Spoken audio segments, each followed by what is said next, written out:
ನಮಸ್ಕಾರ. ನಾನು ನಾಗರತ್ನಜ್ಜಿ.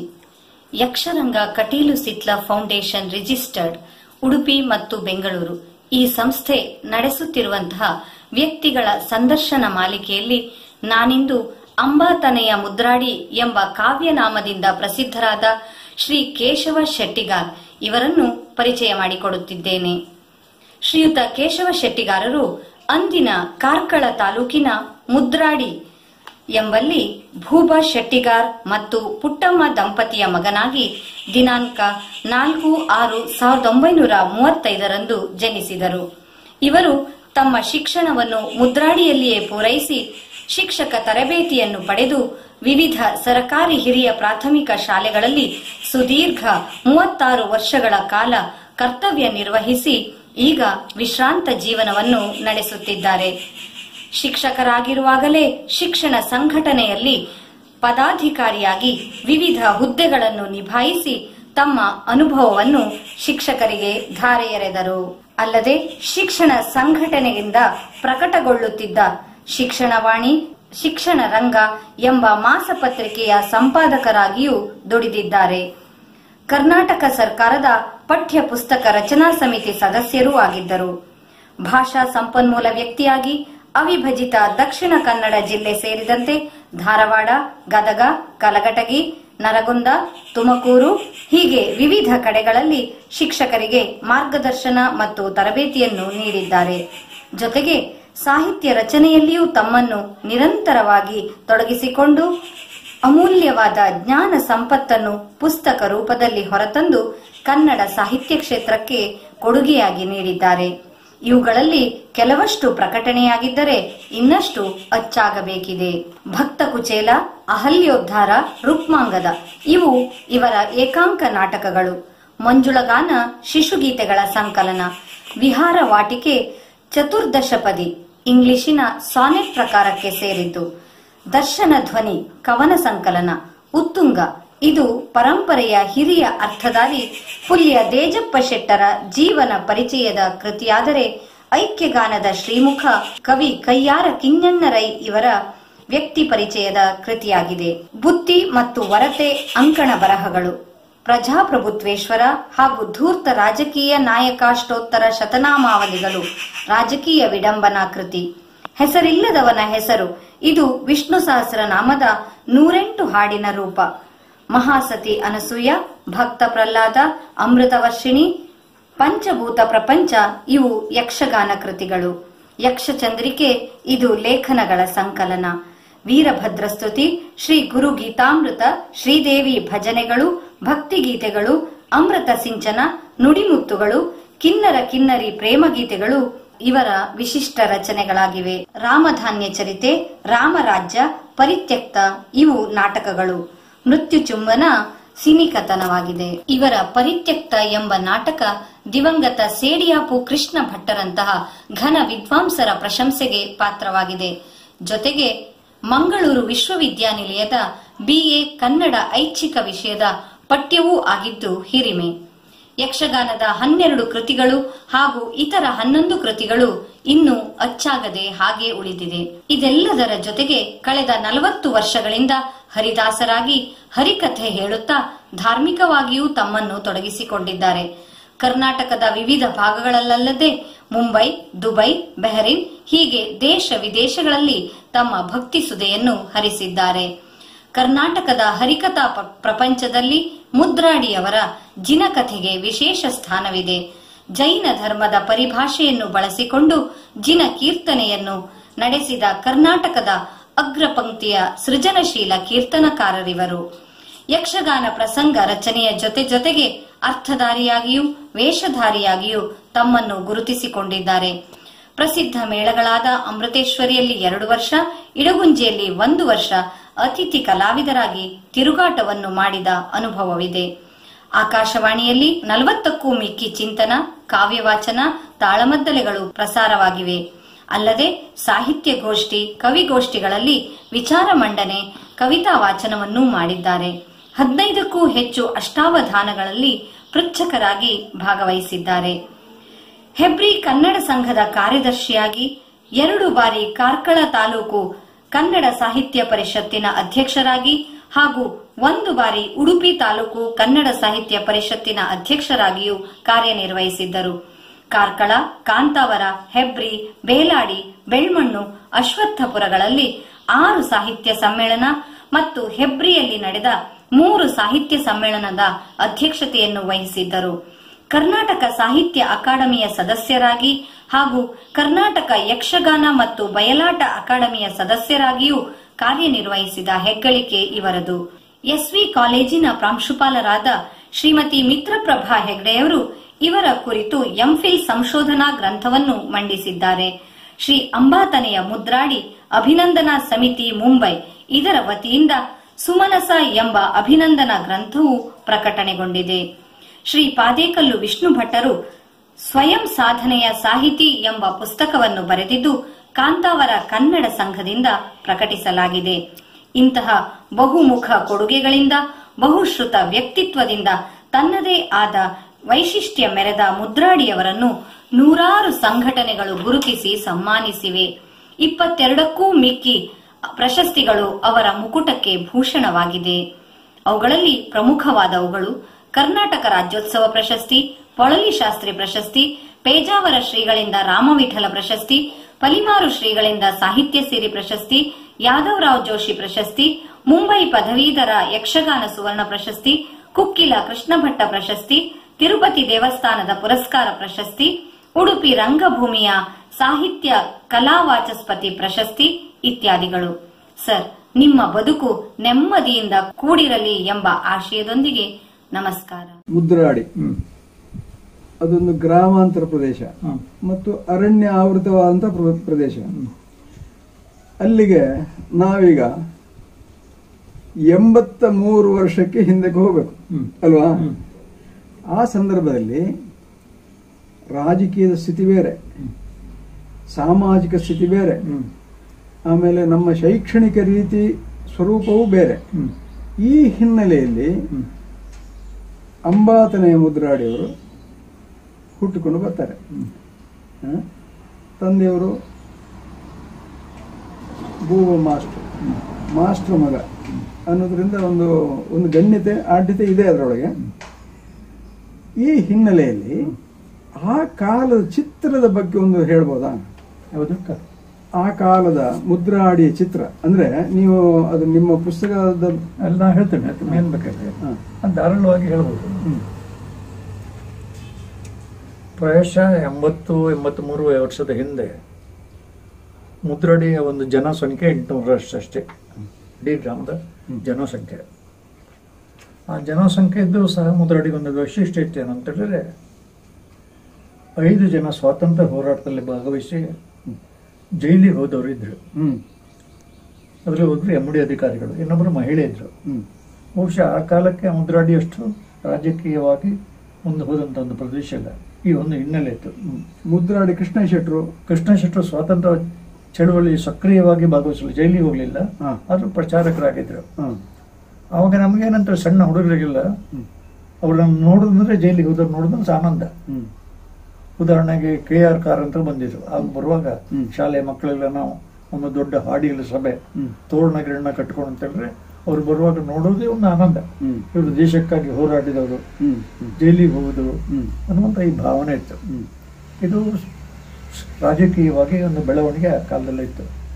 ಅಷ್ಟು ಮಾತ್ರ ಅಲ್ಲ, ಆ ಕಾಲಕ್ಕೆ ಒಂದು ಪ್ರತಿಜ್ಞೆ ಮಾಡಿದ್ರು. ಅದರಲ್ಲಿ ಕೆಲವರೊಟ್ಟು ಕೂಡ ನಾವು ಮದ್ಯಪಾನವನ್ನು ಮಾಡುವುದಿಲ್ಲ, ಮಾಂಸಾಹಾರವನ್ನು ಮಾಡುವುದಿಲ್ಲ, ಖಾದಿ ಇಲ್ಲದೆ ಬೇರೆ ಉಡುವುದಿಲ್ಲ ಅಂತ ಪ್ರತಿಜ್ಞೆ ಮಾಡಿದ್ರು. ಹಾಗೆ ಪ್ರತಿಜ್ಞೆ ಮಾಡಿದ್ರಲ್ಲಿ ನನ್ನ ತಂದೆಯವರು ಸಹ ಒಬ್ರು. ಅವರು ಬದುಕಿನ ಉದ್ದಕ್ಕೆ ಮಾಂಸಾಹಾರ ಮಾಡಿದವರು, ಮಾಡಿಬಿಟ್ರು. ಪ್ರತಿಜ್ಞೆ ಮಾಡಿದ್ಮೇಲೆ ಮಾಂಸಾಹಾರ, ಮಗು, ಮದ್ಯಪಾನ ಮತ್ತು ಖಾದಿ ಧಾರಣೆ ಎಲ್ಲ ಇದು ನಮ್ಮ ಮೇಲೆ ಒಂದು ದಟ್ಟ ಪರಿಣಾಮ ಮಾಡಿತ್ತು. ಹಾಗೆ ಅದು ಧ್ಯೇಯನಿಷ್ಠವಾಗಿ ಕೊನೆಯವರೆಗೂ ಬದುಕಿರು. ತನ್ನ ತಂದೆ ಒಬ್ಬರಲ್ಲ, ಸುಮಾರು ಜನ ಹಾಗೆ ಮಾಡಿದವರಿದ್ರು. ಕೃಷ್ಣ ಶೆಟ್ಟರು ಮಾಡಿದರು, ಭಾಗವತ ನಾರಾಯಣ ಶೆಟ್ಟರು ಮಾಡಿದರು. ಅವರೆಲ್ಲ ಮಾಂಸಾಹಾರ ಎಲ್ಲ ಬಿಟ್ಟದ್ದು, ಮದ್ಯಪಾನ ಬಿಟ್ಟದ್ದು. ಆಮೇಲೆ ಇದು ಸಾಮಾಜಿಕವಾಗಿ ಅಂತ ಪರಿವರ್ತನೆ ಕಾಲ. ಸಾಂಸ್ಕೃತಿಕವಾಗಿ ನೋಡೋದಿದ್ರೆ ನನ್ನ ಒಂದು 10-14ನೇ ವರ್ಷದ ಪ್ರಾಯದ ಸಮಯದಲ್ಲಿ 13-14ಕ್ಕೆ ಮುದ್ರಲ್ಲಿ ಒಂದು ಯಕ್ಷಗಾನದ ಬಳಗವಿತ್ತು. ಅಂಬಾ ಪ್ರಸಾದಿತ ಯಕ್ಷಗಾನ ಮಂಡಳಿ ಅಂತ. ಭಾಗವತ ನಾರಾಯಣ ಶೆಟ್ಟರು, ಉಗ್ರಾಣಿ ನಾರಾಯಣ ಶೆಟ್ರು, ಮುದ್ರಾಡಿ ವಾದರಾಜ ಕಲ್ಕೂರು, ಜೈಲಿಗೆ ಹೋದಂತ ದೇವಪ್ಪ ಶೆಟ್ರು, ಶೇಷಗಿರಿ ರಾಯರು, ವೆಂಕಪ್ಪಯ್ಯ ಇವರೆಲ್ಲ ಒಂದ್ಕೊಳ್ಳಿ ತಾಳಮದ್ದಲೆಯನ್ನು ಮಾಡ್ತಿದ್ರು. ತಾಳಮದ್ದಲೆ ಮಾಡುವಾಗ ನಾನು ತಂದೆ ಜೊತೆ ಲಾಟ ನಡ್ಕೊಂಡು ಹೋಗ್ತಿದ್ದೆ. ನಡ್ಕೊಂಡು ಹೋಗ್ಬೇಕು, ನಾನು ಲಾಟ ಅವರಿಗೆ ಕಾಲು ಸ್ವಲ್ಪ ನೋಡೋರು. ನನಗೆ ಅಲ್ಲಿ ಹಿಂದಿನಿಂದ ತಾರ್ಮನೆ ಗಾಡಿ ಹಾಕೋದು ಕೆಲಸ ಅಷ್ಟೇ ಕೇಳ್ತಾ ಇದ್ದೆ. ಅದು ಎಲ್ಲಿವರೆಗೆ ಅಂತೇಳಿದ್ರೆ ಇಡೀ ರಾಮಾಯಣ, ಇಡೀ ಭಾರತ, ಇಡೀ ಭಾಗವತ ನಿರಂತರವಾಗಿ ತಾಳಮಲ್ಲೇ ಅಂತಿದೆ. ಅದಕ್ಕೆ ಪೊಳ್ಳೆ ದೇಶ ಶೆಟ್ರು, ಸೀತಾನಂದ ಗಣಪತಿ ಶೆಟ್ರು, ಕಾಳದತ್ತಿಗಳು ಇವರೆಲ್ಲ ಬರ್ತಿದ್ರು. ಹೀಗಾಗಿ ಸಾಂಸ್ಕೃತಿಕವಾಗಿ ಅದೊಂದು ಹಿನ್ನೆಲೆ ಇದೆ. ಶೈಕ್ಷಣಿಕವಾಗಿ ಇಡೀ ಊರಿಗಿದ್ದದ್ದೇ ಒಂದು ಶಾಲೆ ಅಷ್ಟೇ, 3 ಪ್ರಾಥಮಿಕ ಶಾಲೆ, ಒಂದು ಬಾಡಿಗೆ ಕಟ್ಟೋದು 5ರವರೆಗೆ ಇತ್ತು ಮೊದಲಿದ್ದದ್ದು. ಅದಕ್ಕಿಂತ ನನ್ನ ತಂದೆ ಕಲಿಯುವಂತ ಕಾಲಕ್ಕೆ ಗಣಪತಿ ದೇವಸ್ಥಾನದಲ್ಲಿ ಇದ್ದದ್ದು ಹೊಯ್ಗೆ ಬರಹ. ತಂದೆಲ್ಲ ಅಭ್ಯಾಸ ಮಾಡಿದ್ದು ಹೊಯ್ಗೆ ಅಭ್ಯಾಸ. ಪ್ರತಿ ಮಕ್ಕಳಿಗೂ ಹೊಯ್ಗೆಯಲ್ಲೇ ಬರೀತಾರೆ. ಹೊಯ್ಗೆ ಬೇಕಲ್ಲ, ನಮ್ಮಲ್ಲ, ತಂದೆಯವರು ವಿದ್ಯಾಭ್ಯಾಸ ಮನೆಯಲ್ಲಿ, ಮನೇಲಲ್ಲ, ಶಾಲೆಯಲ್ಲಿ ತಂದೆಯವರಿಗೆಲ್ಲ ಅಕ್ಷರಾಭ್ಯಾಸವೇ ಹೊಯ್ಗೆ ಮೇಲೆ ಬರಹದ ಕಾಲ ಇತ್ತು. ಒಬ್ಬ ತಂದೆ ಹೇಳ್ತೀರಿ ಆಗ ಬರೀ ಕೈ ಒತ್ತಿದ್ರೆ ಕೈ ನೋವಲ್ಲ, ರಕ್ತ ಬರ್ತಿದ್ದದ್ದು ಉಂಟು. ಹಾಗೆ ಇಂಥ ಕಾಲದಲ್ಲಿ ಇತ್ತು, ಹಿನ್ನೆಲೆ ಇತ್ತು. ಹೀಗಾಗಿ ಶೈಕ್ಷಣಿಕಕ್ಕೆ ಒಂದೇ ಶಾಲೆ ಇದ್ರೂ ಸಹ ಕಲಿಯುವ ಅಧ್ಯಾಪಕರ ಮೇಲೆ ಬೀಳ್ತಿತ್ತು ವಿದ್ಯಾರ್ಥಿಗಳಿಗೆ. ಬೀಳ್ತಿಗೆ ಅಂತ ಹೇಳಿದ್ರೆ ಕಣ್ಣಾಗಿ ತಪ್ಪು ಮಾಡಿದ್ರೆ ಶಿಕ್ಷೆ ಕೊಡ್ತಿದ್ರು. ಏನು ಶಿಕ್ಷೆ ಕೊಡ್ತಿದ್ರು? ಶಿಕ್ಷೆ ಚಟ್ಟೆ ಪೆಟ್ಟು ಕೊಡ್ತಿದ್ರು. ಕಡೆಗೆ ಬೆಟ್ಟಿಗೆ ಕೈಗೆ ಪೆಟ್ಟು ಕೊಡ್ತಿದ್ರು. ಈಗ ಅದು ಇಲ್ಲ ಬೆತ್ತ ಹಿಡ್ಕೊಂಡು ಟಕ್ಕ ಬೆಟ್ಟ ಕೊಡು ಹೊಡ್ತಿದ್ರು. ಆಮೇಲೆ ಅದಕ್ಕಿಂತ ಹೊಡೆದಕ್ಕಿಂತ ಹೆಚ್ಚಾಗಿ ಬೆಂಕಿ ಮೇಲೆ ನಿಲ್ಲೋದು, ಪರಂಗಿ ಮಂಚ ತಂದಿತ್ತು. ಪರಂಗಿ ಮಂಚ ಈಗ ಹಾಗೆ ನಿಲ್ಲುವಂತ ಈ ಶಿಕ್ಷೆ ಎಲ್ಲ ಇತ್ತು. ಆ ಶಿಕ್ಷೆ ಒಳ್ಳೆ ಪರಿಣಾಮ ಆಗ್ತಿತ್ತು. ಯಾಕಂತ ಹೇಳಿದ್ರೆ ಈಗಿನ ಕಾಲಕ್ಕೆ ಆಗಿನ ಕಾಲಕ್ಕೆ ಯೋಚನೆ ಮಾಡಿದೆ. ಮನೇಲಿ ಹೋಗಿ ಮಕ್ಕಳು ದೂರ ಇರಲಿದ್ರೆ ಮರ್ದಿನ ಹೆತ್ತವರ ಬಂದು ಹೇಳ್ತಿದ್ರು, ನಾವು ಹೇಳಿದ್ರು ಕೇಳೋದಿಲ್ಲ, ನಾನು 4 ಪೆಟ್ಟು ಕೊಡಿ ಅಂತ. ಅದನ್ನ ಪೆಟ್ಟು ತಿಂದ ಮಕ್ಕಳು ಮನೇಲಿ ಹೋಗ್ಲಿ ಇರ್ಲಿಕ್ಕೆ ಹೆದರ್ತಿತ್ತು. ನೀನೇನೋ ತಪ್ಪು ಮಾಡ್ದೆ ಹೊಡಿಲಿಕ್ಕಿಲ್ಲ ಅನ್ನೋ ಭಾವನೆಯಲ್ಲಿ ಇತ್ತು. ಆ ಕಾಲದಲ್ಲಿ ಹಾಗಿತ್ತು. ಇಂತಹ ಒಂದು ವಾತಾವರಣ ಆ ಕಾಲದಲ್ಲಿ ಇತ್ತು.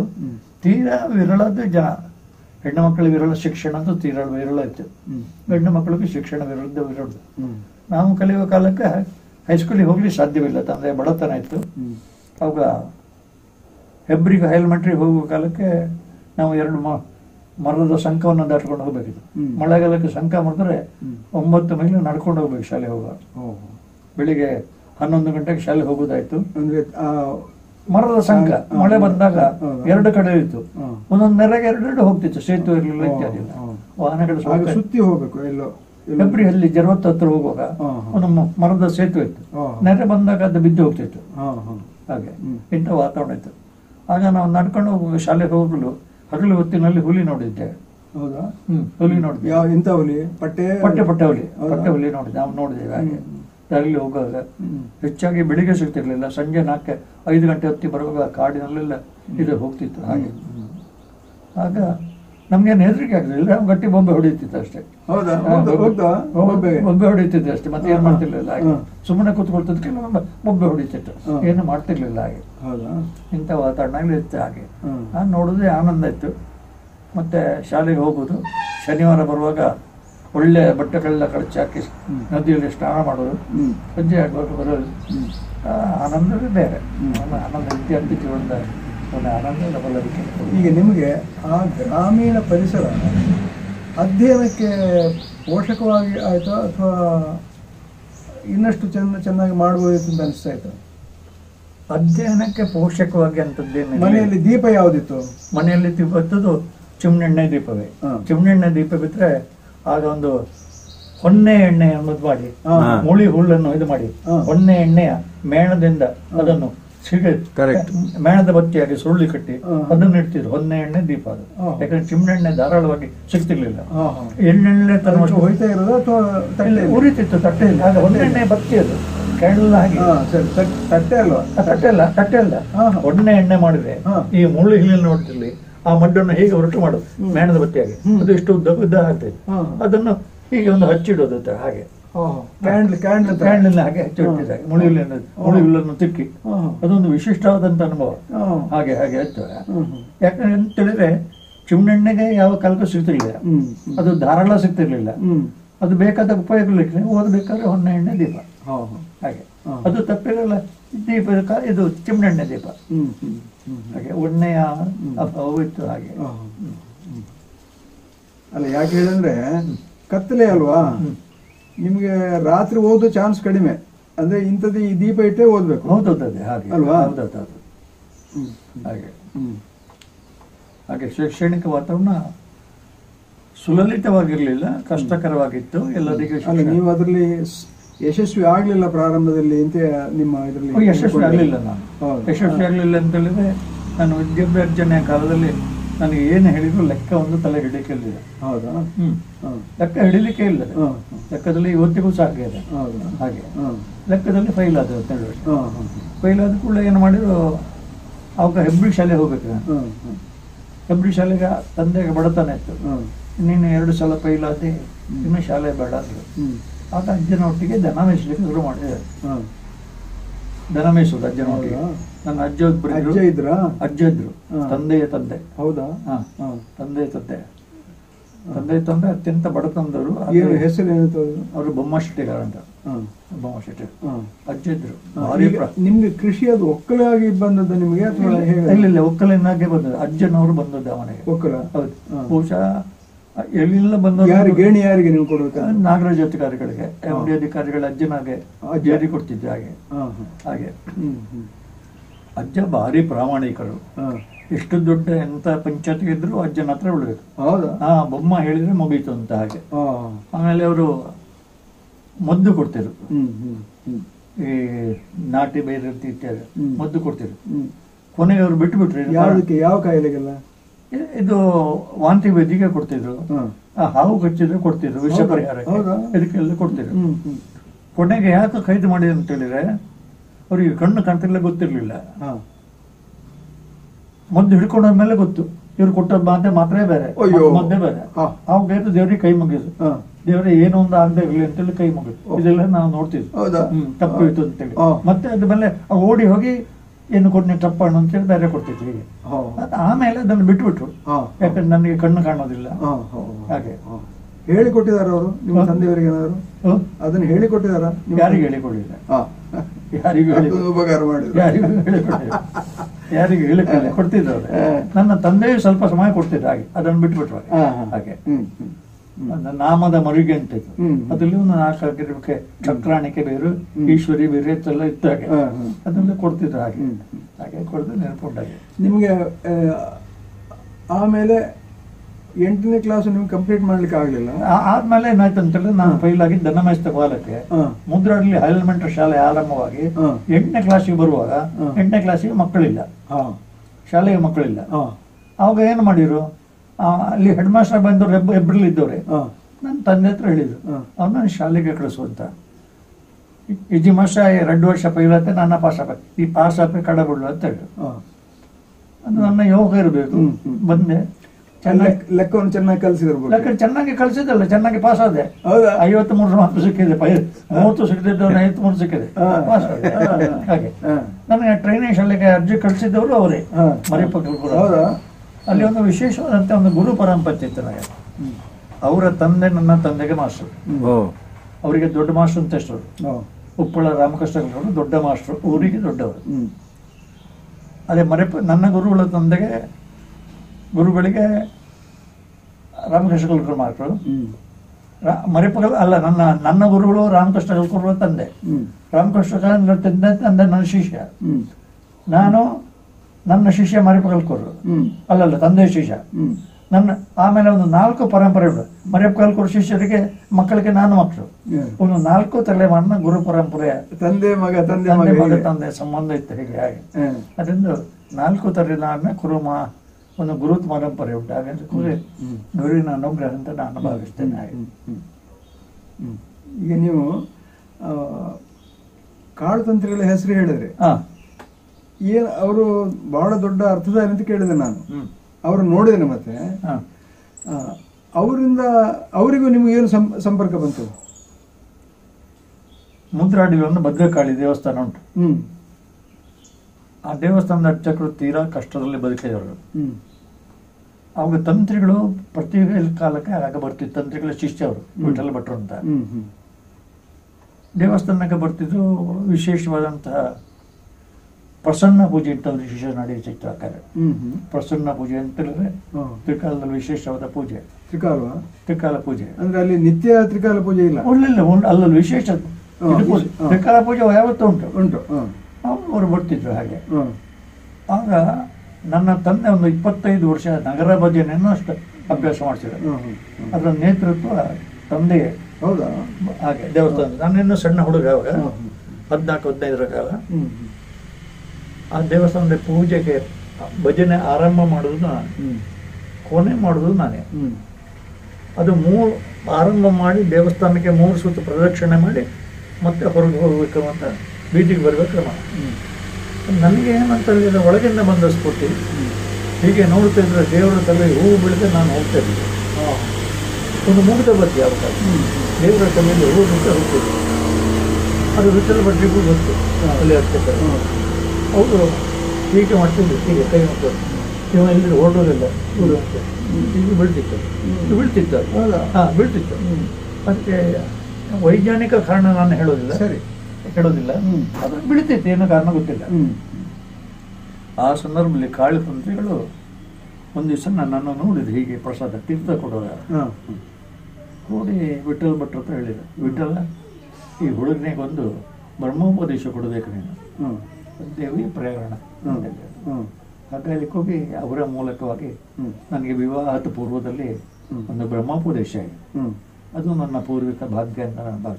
ಆಮೇಲೆ ಅವ್ರ ಹತ್ರ 1-2 ಸಲ ಜೊತೆಲಿ ಕಾಲ್ತಂತ್ರ ಒಟ್ಟಿಗೆ ಅರ್ಥವೂ ನಾನು ಹೇಳಿದ್ದೆ. ಇರಲಿ, ಈಗ ನಾನು ಅರ್ಥಗಾರಿಕೆ ಬರ್ತೇನೆ. ಇದು ನಿಮ್ಮ ಹಿನ್ನೆಲೆ, ಸಾಮಾನ್ಯವಾದ ಹಿನ್ನೆಲೆ ಇದರಲ್ಲಿ ಆಯ್ತು.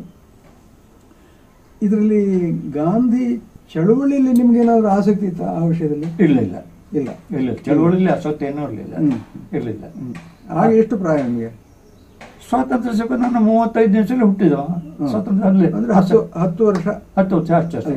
ಹಾಗೆ ನೋಡಿ ಆನಂದ ಪಡುವಂತದ್ದು ಬಿಟ್ರೆ ಆಸಕ್ತಿ ಏನಿಲ್ಲ. ಆದ್ರೆ ಬಹುಶಃ ನಿಮ್ಗೆ ಬೇಸಿಕ್ ಟ್ರೈನಿಂಗ್ ನಲ್ಲಿ ನಿಮ್ಗೆ ಗಾಂಧಿ ಮಾರ್ಗದ ಪರಿಚಯ ಆಗಿರ್ಬೇಕು. ಗಾಂಧಿ ಪಾರ್ಟಿ ಪರಿಚಯ ಆದ್ದೆ. ನಮ್ಮ ಒಂದು ಬುನಾದಿ ಶಿಕ್ಷಣ ಶಾಲೆ 8ನೇ ಕ್ಲಾಸ್ ಆದ್ಮೇಲೆ ನಾವು ಟ್ರೈನಿಂಗ್ ಹೋಗ್ಲಿಕ್ಕೆ ಇನ್ನೆಲ್ಲ ಮರೆಪ ಕಲ್ಕೊಡು. ಟ್ರೈನಿಂಗ್ ಶಾಲೆ ಇದ್ದದ್ದು ಉಜಿರೆಯಲ್ಲಿ ಅವ ಸಿದ್ಧವನದಲ್ಲಿ. ನನ್ನ ಬೆಳವಣಿಗೆಗೆ ಅತ್ಯಂತ ಪೂರಕವಾದ್ದು ಸಿದ್ಧವನ ಗುರುಕುಲದ ವಿದ್ಯಾಭ್ಯಾಸ. ಟ್ರೈನಿಂಗ್ ಶಾಲೆಯಲ್ಲಿ ಒಳ್ಳೆ ಅಧ್ಯಾಪಕರಿದ್ರು. ಅವಾಗ ಒಂದು 3-4 ಜನ ನಾವು ವಾರಕ್ಕೆ ಒಂದು ತಾಳಮಲ್ಲೆ ಮಾಡ್ತಿದ್ರು. ಉಜ್ರೆ ವಾಸುದೇವ ನಾಯ್ಕರು ಅಂತ ಒಬ್ಬರು ಭಾಗವತರಿದ್ರು, ಮೊದಲಗಾರಿದ್ರು, ಎನ್ನ ಕೃಷ್ಣರಾವ್ ಇದ್ರು ನೆಟ್ಟೆಯವರು, ಮತ್ತೆ ಹತ್ತಿಡಕ ಕೃಷ್ಣ ಹರಿಶ್ಚಂದ್ರ, ಮತ್ತೆ ವಿಠಲ್ ಬೇಲಾಡಿದ್ರು. ಅದೇ ಹತ್ತಿಡಕ ಹರಿಶ್ಚಂದ್ರ ಭಟ್ರು ಇದ್ರು. ಈಗ ನಾವೆಲ್ಲ ಒಂದು ತಾಳ ಕಲಿತಾ ಇದ್ರು. ಅವಾಗ ಸಂಜೀವ್ ಪೂಜಾರಿ ಅವರು, ಅಳಿಕೆ ಸಂಜೀವ್ ಶೆಟ್ಟಿ ಅವರು, ಅಳಿಕೆ ಅವರು ತಾಳಮಲ್ಲೆ ಮಾಡ್ತಿದ್ರು. ಅದು ತಾಳಮಲ್ಲೆ ಬೆಳವಣಿಗೆ ಸ್ವಲ್ಪ ಕಾರಣ ಆಯ್ತು. ಅದಕ್ಕಿಂತ ಹೆಚ್ಚಾಗಿ ಮಂಜ ಹೆಗಡೆರು ಕೀರ್ತಿಶೇ ಧರ್ಮಸ್ಥಳದ ಧರ್ಮಾಧಿಕಾರಿ, ಅವರು ಟ್ರೈನಿಂಗ್ ಶಾಲೆ ನಮ್ಮನ್ನು ನೋಡ್ಲಿಕ್ಕೆ ಬರ್ತಿದ್ರು. ಬರುವಾಗ ಯಾವ್ದು ಬರೋದು ಅಂದ್ರೆ ಕಿತ್ತಳೆ ಹಣ್ಣು ಆಗುವಾಗ ಗೀರ್ ಬೀಜ ಹಾಕೋಲ್ಲ ಬರೋದು. ಅವ್ರಿಗೆ ಯಾರು ದಕ್ಷಿಣ ಕೊಟ್ರೆ ನಮ್ಗೆಲ್ಲ ಸಾಲನೆ ಅಂತ ಕೊಡ್ಬೇಕು ಅವರು ಶಾಲೆ ಬಂದು. ಆವಾಗ ಅಲ್ಲಿ ಒಂದು ಸಿದ್ಧವನದಲ್ಲಿ ಒಳ್ಳೆಯ ಪುಸ್ತಕ ಭಂಡಾರ ಇತ್ತು. ಆವಾಗ ನಮ್ಗೆ ನೀವು ನಾಳೆ ಅಧ್ಯಾಪಕರಾಗುವರು, ಇಲ್ಲಿ ಪುಸ್ತಕ ಭಂಡಾರ ಉಂಟು, ಎಲ್ಲ ಧರ್ಮದ್ದು ಉಂಟು, ಜೈನ ಧರ್ಮದ್ದು, ಇಸ್ಲಾಂ ಮತದ್ದು, ಇದೆಲ್ಲ ಓದಬೇಕಂತ ಆಗ ಓದುವ.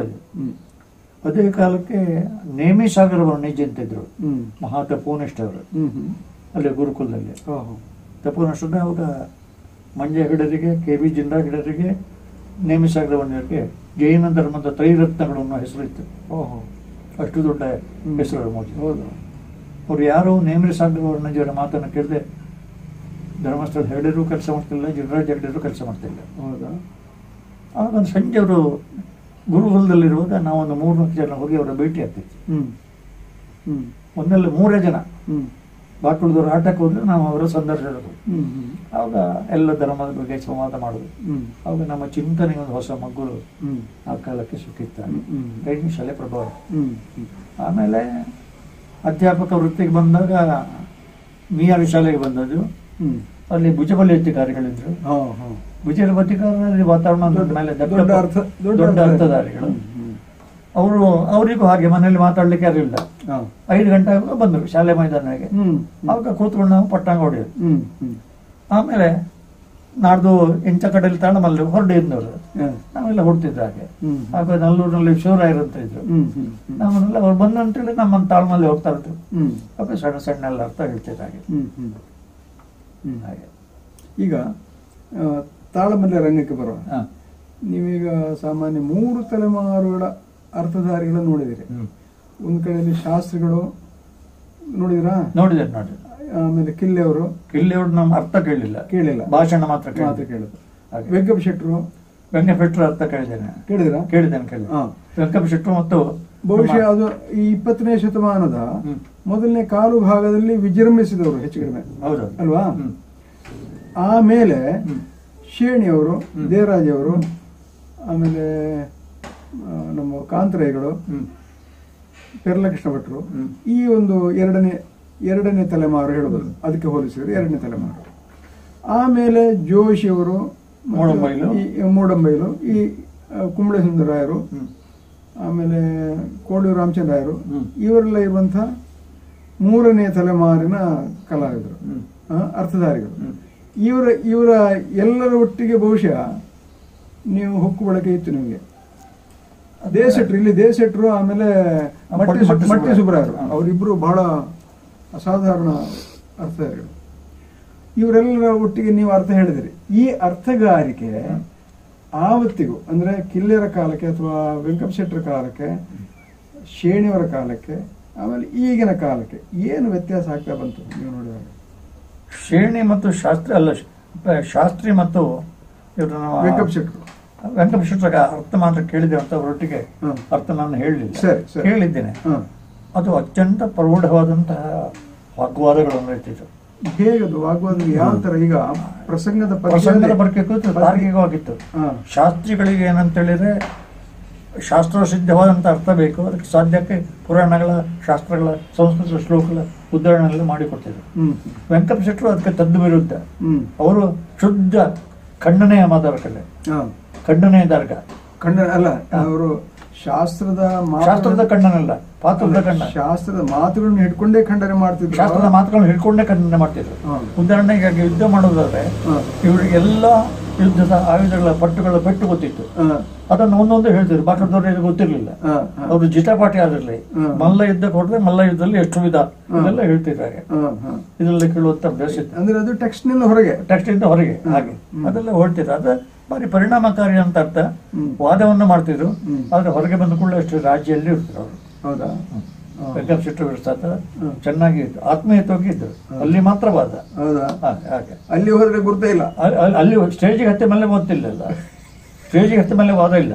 ಅಲ್ಲ, ಈ ಸ್ಟೇಜ್ ಹತ್ತಿದ ಮೇಲೆ ಗುರ್ತ ಇಲ್ಲ. ಅಲ್ಲಿ ಗುರ್ತ ಇಲ್ಲ. ಎದುರಾಡಿಲ್ಲ. ಎಲ್ಲಿ ಕೆಳಗಡೆ ಗುರ್ತವೆ. ಹಾಗೆ ಗೊತ್ತಿಲ್ಲ ಎಲ್ಲಿ ಅಂತ ಹೇಳಿದ್ರೆ, ನಾನು 54ನೇ ಇಸ್ವಿಯಲ್ಲಿ ಮೂಡುಬಿರ್ಲಿ ಅರಮನೆ ಎದುರಲ್ಲಿ ತಾಳಮಲ್ಲೆ, ಟಿಕೆಟಿನ ತಾಳಮಲ್ಲೆ, ಟಿಕೆಟ್ ಅಂದ್ರೆ ಹಾಕಣೆ, ಟಿಕೆಟಿನ ಆಟಕ್ಕೂ ತಾಳಮಲ್ಲೆ ಹೋಗ್ತಿತ್ತು ನಾವು. ವೆಂಕಟ ಶೆಟ್ಟರು, ಶಾಸ್ತ್ರಿಗಳು ಇವರೆಲ್ಲ ಇದ್ದದ್ದೆಲ್ಲ ಒಂದು ತಾಳಮಲ್ಲೆಯಲ್ಲಿ ಶಾಸ್ತ್ರಿಗಳ ವೆಂಕಟ ಶೆಟ್ಟರು ಅವ್ರದ್ದು ಮೊದಲು ಅಂಗದ ಸಂಧಾನ ತಾಳಬಲ್ಲೆ, ಅಂಗದ ಸಂಧಾನ ರಾವಣವಧೆ ತಾಳಬಲ್ಲೆ. ಅಲ್ಲಿ ಕ್ರಮ ಏನಂತ ಹೇಳಿದ್ರೆ, ಸುರಿಗೆ ಕಲಾವಿದರು ಹೋದ್ರೆ ಸ್ಟೇಜಲ್ಲಿ ಕೂತ್ಬಿಟ್ರೆ ಅವ್ರು ಅಲ್ಲಿಂದ ಹೇಳಲಿಕ್ಕಿಲ್ಲ, ಅವರ ಮಾತ್ರ ಮಧ್ಯದಲ್ಲಿ ಹೇಳಲಿಕ್ಕಿಲ್ಲ. ಒಂದು ಕಾರ್ಯಕ್ರಮ ಒಂದಿಷ್ಟೇ, ನನಗೆ ಅರ್ಥ ಇರಲೇ ಇಲ್ಲದೆ ಕೊಳ್ಳಿ, ಸ್ಟೇಜಲ್ಲಿ ಕೂಡ ಇಷ್ಟು ಜನ ಕೂತ್ಕೊಳ್ಳಿ, ಕ್ರಮ ಅದು. ಅಲ್ಲಿ ಕೆಳಗೆ ಬೀಡಿ ತುಳಿಲಿಕ್ಕೆ ಏನಿಲ್ಲ, ಅಲ್ಲಿ ಕ್ರಮ ಅದು, ಅಷ್ಟಿಷ್ಟು. ಪಾತ್ರ ವಿವರಣೆ ಮಾಡಿಬಲ್ಲಿವರೆಗೆ 2ನೇ ಪ್ರಸಂಗ ಮಾಗದೋದೆ, ಸುರಿದ ಅಂಗದ ಸಂಧಾನ. ಸಾಮಕರ ಪಾತ್ರ ಹೇಳುವವರೆಗೂ ಸಾಮಕರು ಇಲ್ಲಿ ಬಂದಿದ್ರೆ ಗೊತ್ತಿಲ್ಲ, ಮೂಡುಬಿ ಬಂದಿದ್ರೆ ಗೊತ್ತುಂಟು ಅವರಿಗೆ. ಓದಿ ಹೇಳುವವರೆಗೂ ಇರುವುದಿಲ್ಲ ಸಾಮಾನ್ಯ ಪಾತ್ರ ಓದಿ ಹೇಳುವಾಗ. ಕಾರ್ಯಕರ್ತೆ ಗೊತ್ತುಂಟು ಮೂಡುಬಿದ್ರಿ ಬಂದಾರತ್ತವ್ರು. ದೊಡ್ಡ ಶಂಕರರಾಮರು. ಹೇಳಿದ ಕೂಡಲೇ ಸ್ಟೇಜಿಗೆ ಹೋದ್ರು, ಸಭೆಯನ್ನು ಎದ್ಕೊಂಡು ಹೋದ್ರು. ಅವ್ರು ಎಲ್ಲ ಕೂತ್ಕೊಳ್ಳಿ ಸಾಮಗ್ರಲ್ಲಿ ಹೋಗಿ ಕೂತ್ಕೊಂಡು ಅಂಗದ ಸಂಧಾನ ತಾಳಮಲ್ಲೆ. ಇವರದ್ದು ಪ್ರಹಸ್ತ, ಶ್ರೇಣಿಯವ್ರದ್ದು. ಶ್ರೇಣಿಯವ್ರದ್ದು ಪ್ರಹಸ್ತ, ಇವ್ರದ್ದು ಅಂಗದ. ವಾದ ಶುರುವಾಗುವಾಗ ಶ್ರೇಣಿ ಶುರು ಮಾಡಿದ್ರು. ಇವರ ಮಾತಿಗೆಲ್ಲ ಚಪ್ಪಳ ಬಿತ್ತು ಸಾಮಗ್ರಿಗೆ. ಶ್ರೇಣಿ ಹೇಳಿದ್ರು, ನೀನು ಇಷ್ಟೆಲ್ಲ ಮಾತಾಡಿದಿ, ಇಲ್ಲಿದ್ದವರಿಗೆ ಯಾರಿಗಾರ ಅರ್ಥ ಆಗಿದ? ಶ್ರೇಣಿ ಕೇಳಿದ. ಅರ್ಥ ಆಗ್ತಿಲ್ಲ, ನಾನು ಹೊಣೆ ಇಲ್ಲ, ನಿನ್ನವರು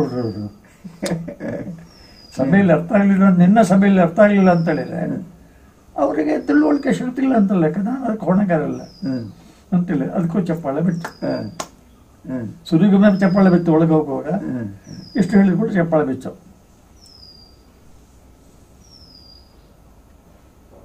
ನಿನ್ನಂತ ಒಬ್ಬ ಮಂಗನನ್ನು ಸಂಧಾನಕ್ಕೆ ಕಳಿಸ್ತಾನ ರಾಮ, ಅವನಿಗೇನು ತಲೆ ಸರಿ ಉಂಟು.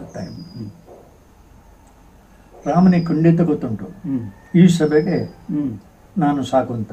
ನಿನ್ನ ಸಭೆಯಲ್ಲಿ ಶಾಸ್ತ್ರಿಗಳು ಇರಲಿ, ಕವಿಭೂಷಣರು ಇರಲಿ, ಇವರಿಗೆಲ್ಲ ಕೈ ತೋರಿಸಿ ಕವಿಭೂಷಣ ಇರಲಿ, ಈಗೊಬ್ಬ ಮಂಗ ಸಾಕು ಅಂತೇಳಿ ನನ್ನ ರಾಮ ಕಳಿಸಿದ್ದಾನಂತ. ಚಪ್ಪಾಳೆಯ ಸುರಿಮಳೆ. ಏನು ಇವರಿಗೆ ಮುಖ ಏನೆಲ್ಲರೂ ಕಚ್ಚಿಬಿಟ್ಟ ವೆಂಕಪ್ ಶೆಟ್ಟರಿಗೆಲ್ಲ ಹೋಗಿ ಹೋಗಿ ಅವನ ಬಾಯಿಗೆ ಕಾಲು ಹಾಕಿದ್ವಿ. ನಮ್ಮ ಮರ್ಯಾದೆ ತಗ್ತಲ್ಲ ಹಾಗೆ ಇದೆಲ್ಲ ಸಾರಸ್ಯಲ್ಲ ಇರ್ಲಿ. ಈ ಅರ್ಥ ಹೇಳುವುದರಲ್ಲಿ ಆ ಪದ್ಧತಿಯಲ್ಲಿ ಏನು ವ್ಯತ್ಯಾಸ ಆಗಿದೆ ಅದು ಹೇಳ್ಬೋದ? ಅವರು ಈಗ ಒಂದು ಪದ ಇಟ್ಕೊಳ್ಳಿ, ಈಗ ಅಂಗದಲ್ಲದೇ ಪದ ಇಲ್ಲಿಯ ದೇಜ ಶೆಟ್ರು, ವೆಂಕಪ್ ಶೆಟ್ರು, ಸೀತಾನದಿಯವರ ಕಾಲಕ್ಕೆ ಪದ್ಯದಿಂದ ಪದ್ಯಕ್ಕೆ ಹೋಗುವ ನಡೆ, ಪದ್ಯದ ಹೊರಗೆ ಅವರು ಏನು ಪ್ರವೇಶವೇ ಮಾಡ್ತಿರ್ಲಿಲ್ಲ, ಪದ್ಯದ ಹೊರಗಿನ ಕೇರಿರಲಿಲ್ಲ. ಕತೆಗೆ ಪೂರ್ವಕತೆಯನ್ನು ಹೇಳಿಕೊಳ್ಳುವಂಥದ್ದು ನೇರ ಪಾಠಕ್ಕಿಲ್ಲ. ಪ್ರತಿಯೊಂದು ಪಾಠಕ್ಕೂ ಪೀಠಿಗೆ ಇದ್ದಾಗಿದ್ದು ಪದ್ಯದಿಂದ ಹೋಗುವಂತ ನಡೆ ಕ್ರಮ ಆಗಿತ್ತು. ಭಾಗವತನಿಗೆ ಇಂಥದ್ದೇ ಪದ್ಯ ಎತ್ತಿಕೊಡ್ತಾರೆ ಅನ್ನೋದಕ್ಕೆ ಪದ್ಯ ಎತ್ತಿ ಕೊಡ್ತಿದ್ರು. ಅವಾಗ ಇಡೀ ಪದ್ಯಕ್ಕೂ ಹೇಳ್ತಿದ್ರು.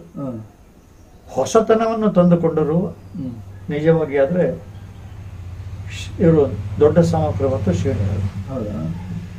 ಅಲ್ಲಿವರೆಗೆ ಈ ವಿಸ್ತೃತವಾದಂತ ಪೀಠಿಕೆ, ಚರ್ಚೆ ಇತ್ಯಾದಿಗಳೇ ಹೊಸತನವನ್ನು ತಂದುಕೊಟ್ಟವ್ರೆ ದೊಡ್ಡ ಸಾಮಗ್ರು. ಆಮೇಲೆ ಅದನ್ನು ಪ್ರಗಲ್ಭವಾಗಿ ಬೆಳೆಸಿಕೊಂಡವ್ರು ಶ್ರೇಣಿ. ಆ ಮಟ್ಟಿಗೆ ಅವರಿಗೆ ಎದುರಾಳಿ ಯಾರೂ ಇಲ್ಲ, ನಾನು ಕಂಡುಕೊಂಡಾಗ ಯಾರೂ ಇಲ್ಲ. ಅವರೇ. ಈ ಹೊಸತನ ಅಂದ್ರೆ ಏನದು? ಹೊಸತನ ಅಂದ್ರೆ ಪಾತ್ರದ ಮಣ್ಣನ ದೃಷ್ಟಿಯಿಲ್ಲ. ಪಾತ್ರದ ಅವರು ಪಾತ್ರದ ಶಿದ್ನಿನವರೆಲ್ಲ ಪಾತ್ರವಾಗಿ ಮಾಡ್ತಿದ್ರು, ಇವರು ಪಾತ್ರದ ಅಂತರಂಗದ ವಿಶ್ಲೇಷಣೆ ಮಾಡ್ತಿದ್ರು. ಪಾತ್ರದ ಶೀಲ ಮನೋವೈಜ್ಞಾನಿಕ ಅಂದ್ರೆ ಪಾತ್ರವಾಗಿ ಅಲ್ಲ, ಪಾತ್ರದ ಹೊರಗೆ ನಿಂತು ಪಾತ್ರವನ್ನ ವಿಶ್ಲೇಷಣೆ ಮಾಡ್ತಿದ್ರು. ಹಾಗೆ ಹೊರಗೆ ನಿಂತು ಅಂತೇಳಿ ಅಲ್ಲ, ಹೊರಗೆ ನಿಂತಲ್ಲ, ಹೊರಗೆ ನಿಂತಲ್ಲ, ಹೊರಗೆ ಒಳಗೆ ಒಳಗಿದ್ದು ಹೀಗೆ ಆಯ್ತು. ಅಂದ್ರೆ ಪಾತ್ರದ ಒಳಗೆ ಇದ್ದು ತನ್ನನ್ನು ತಾನು ವಿಶ್ಲೇಷಣೆ ಮಾಡಿಕೊಂಡ ಸಮರ್ಥನೆ, ತನ್ನ ತಪ್ಪಿದ್ರು ಸಮರ್ಥನೆ, ಆ ಸಮರ್ಥನೆ ದೃಷ್ಟಿಯಲ್ಲಿ ಹೋಗ್ತದೆ. ಇದು ಮುಖ್ಯವಾಗಿದ್ದದ್ದು ಶ್ರೇಣಿ ಅವರು ಬೆಳೆಸ್ಕೊಂಡು. ಇದು ವೆಂಕಟ ಶೆಟ್ಟರಲ್ಲಿ ಇದ್ದಂತ ಬಳುವಳಿಯವರಿಗೆ. ವೆಂಕಟ ಶೆಟ್ಟರು ಹಾಗೆ ಮಾಡ್ತಿದ್ರು, ಹಾಗೆ ಮಾಡ್ತಿದ್ರು. ಅಸಾಧ್ಯ ಅವರು. ಅವರು ಇಷ್ಟು ಮಾತಾಡ್ಲಿಲ್ಲ, ಮಾತಾಡ್ತಿಲ್ಲ. ನಾನು ಹೆಚ್ಚಿಗೆ ಹೇಳಿಲ್ಲ. ಅವರು ಒಂದು ವೆಂಕಟ ಶೆಟ್ಟರ್ 3 ಅರ್ಥ ಕೇಳಿದ್ದೇನೆ ಅಷ್ಟೇ. ಹಾಗೆ ಅದು ಶ್ರೇಣಿಯವರೇ ಶಕಪುರುಷ. ಹಾಗೆ ಈಗ ವೆಂಕಟ ಶೆಟ್ಟರು ಮತ್ತೆ ದೇಜ ಶೆಟ್ಟರು ಇವರ ನಡುವೆ ಹೋಲಿಕೆ ಮಾಡಿದ್ರೆ ಯಾರ್ದು ಒಳ್ಳೇದು ಕಾಣುತ್ತೆ ನಿಮಗೆ?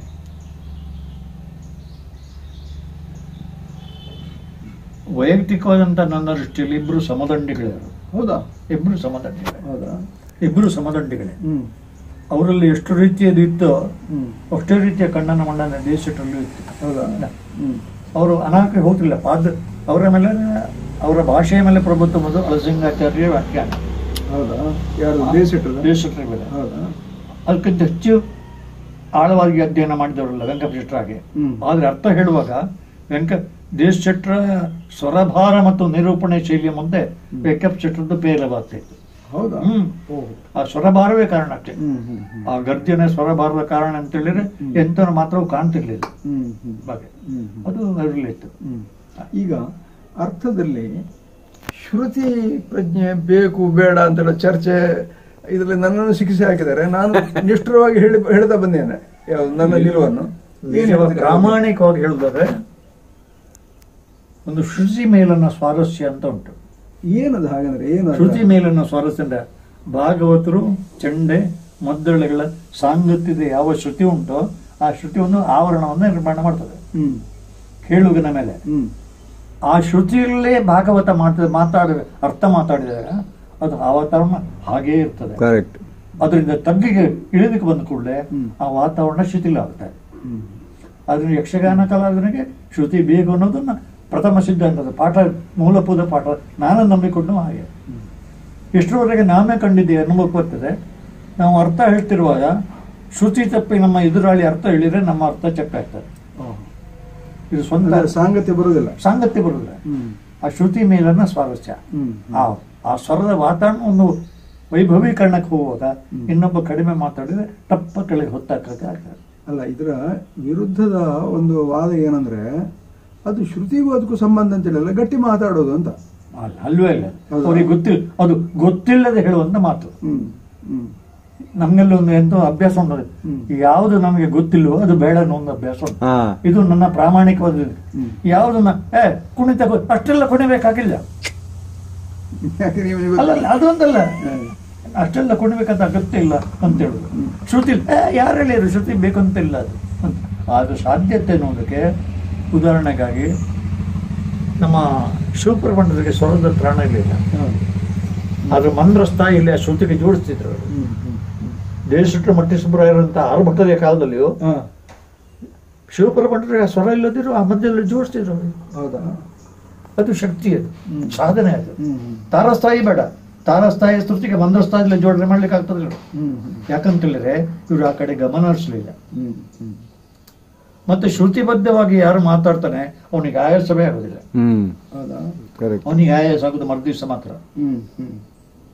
ಶ್ರುತಿಬದ್ಧವಾಗಿ ಮಾತಾಡಿದಾಗ ಎಷ್ಟೇ ನೀವು ಮಾತಾಡಿ ಆಯಾಸವೇ ಆಗೋದಿಲ್ಲ. ಹಾಗಾದ್ರೆ ಮರುದಿವಸ ಆಯಾಸ ಕಾಣ್ತದೆ, ಮರುದಿವಸ ಕಾಣ್ತದೆ. ಯಾಕಂತೇಳಿ ಅದು ಬೇಡ ಅಂತೇಳಿ ಇದೆಲ್ಲ ಇದ್ರ ಪ್ಲಾನ್ ಇರ್ಬೋದು, ಹಾಗೆ ಖಂಡಿತ ಕಾಣ್ತದೆ. ಹಾಗೆ ಆಯಾಸ ಕಾಣ್ತದೆ, ಮರುದಿವಸ ಕಾಣ್ತದೆ. ಈಗ ನೀವು ಬೇರೆ ಬೇರೆ ರೀತಿಯ ಪಾತ್ರಗಳಲ್ಲಿ ಅರ್ಥ ಹೇಳಿದಿರಿ. ಸ್ತ್ರೀ ಪಾತ್ರ ಮಾಡಿದಿರಾ?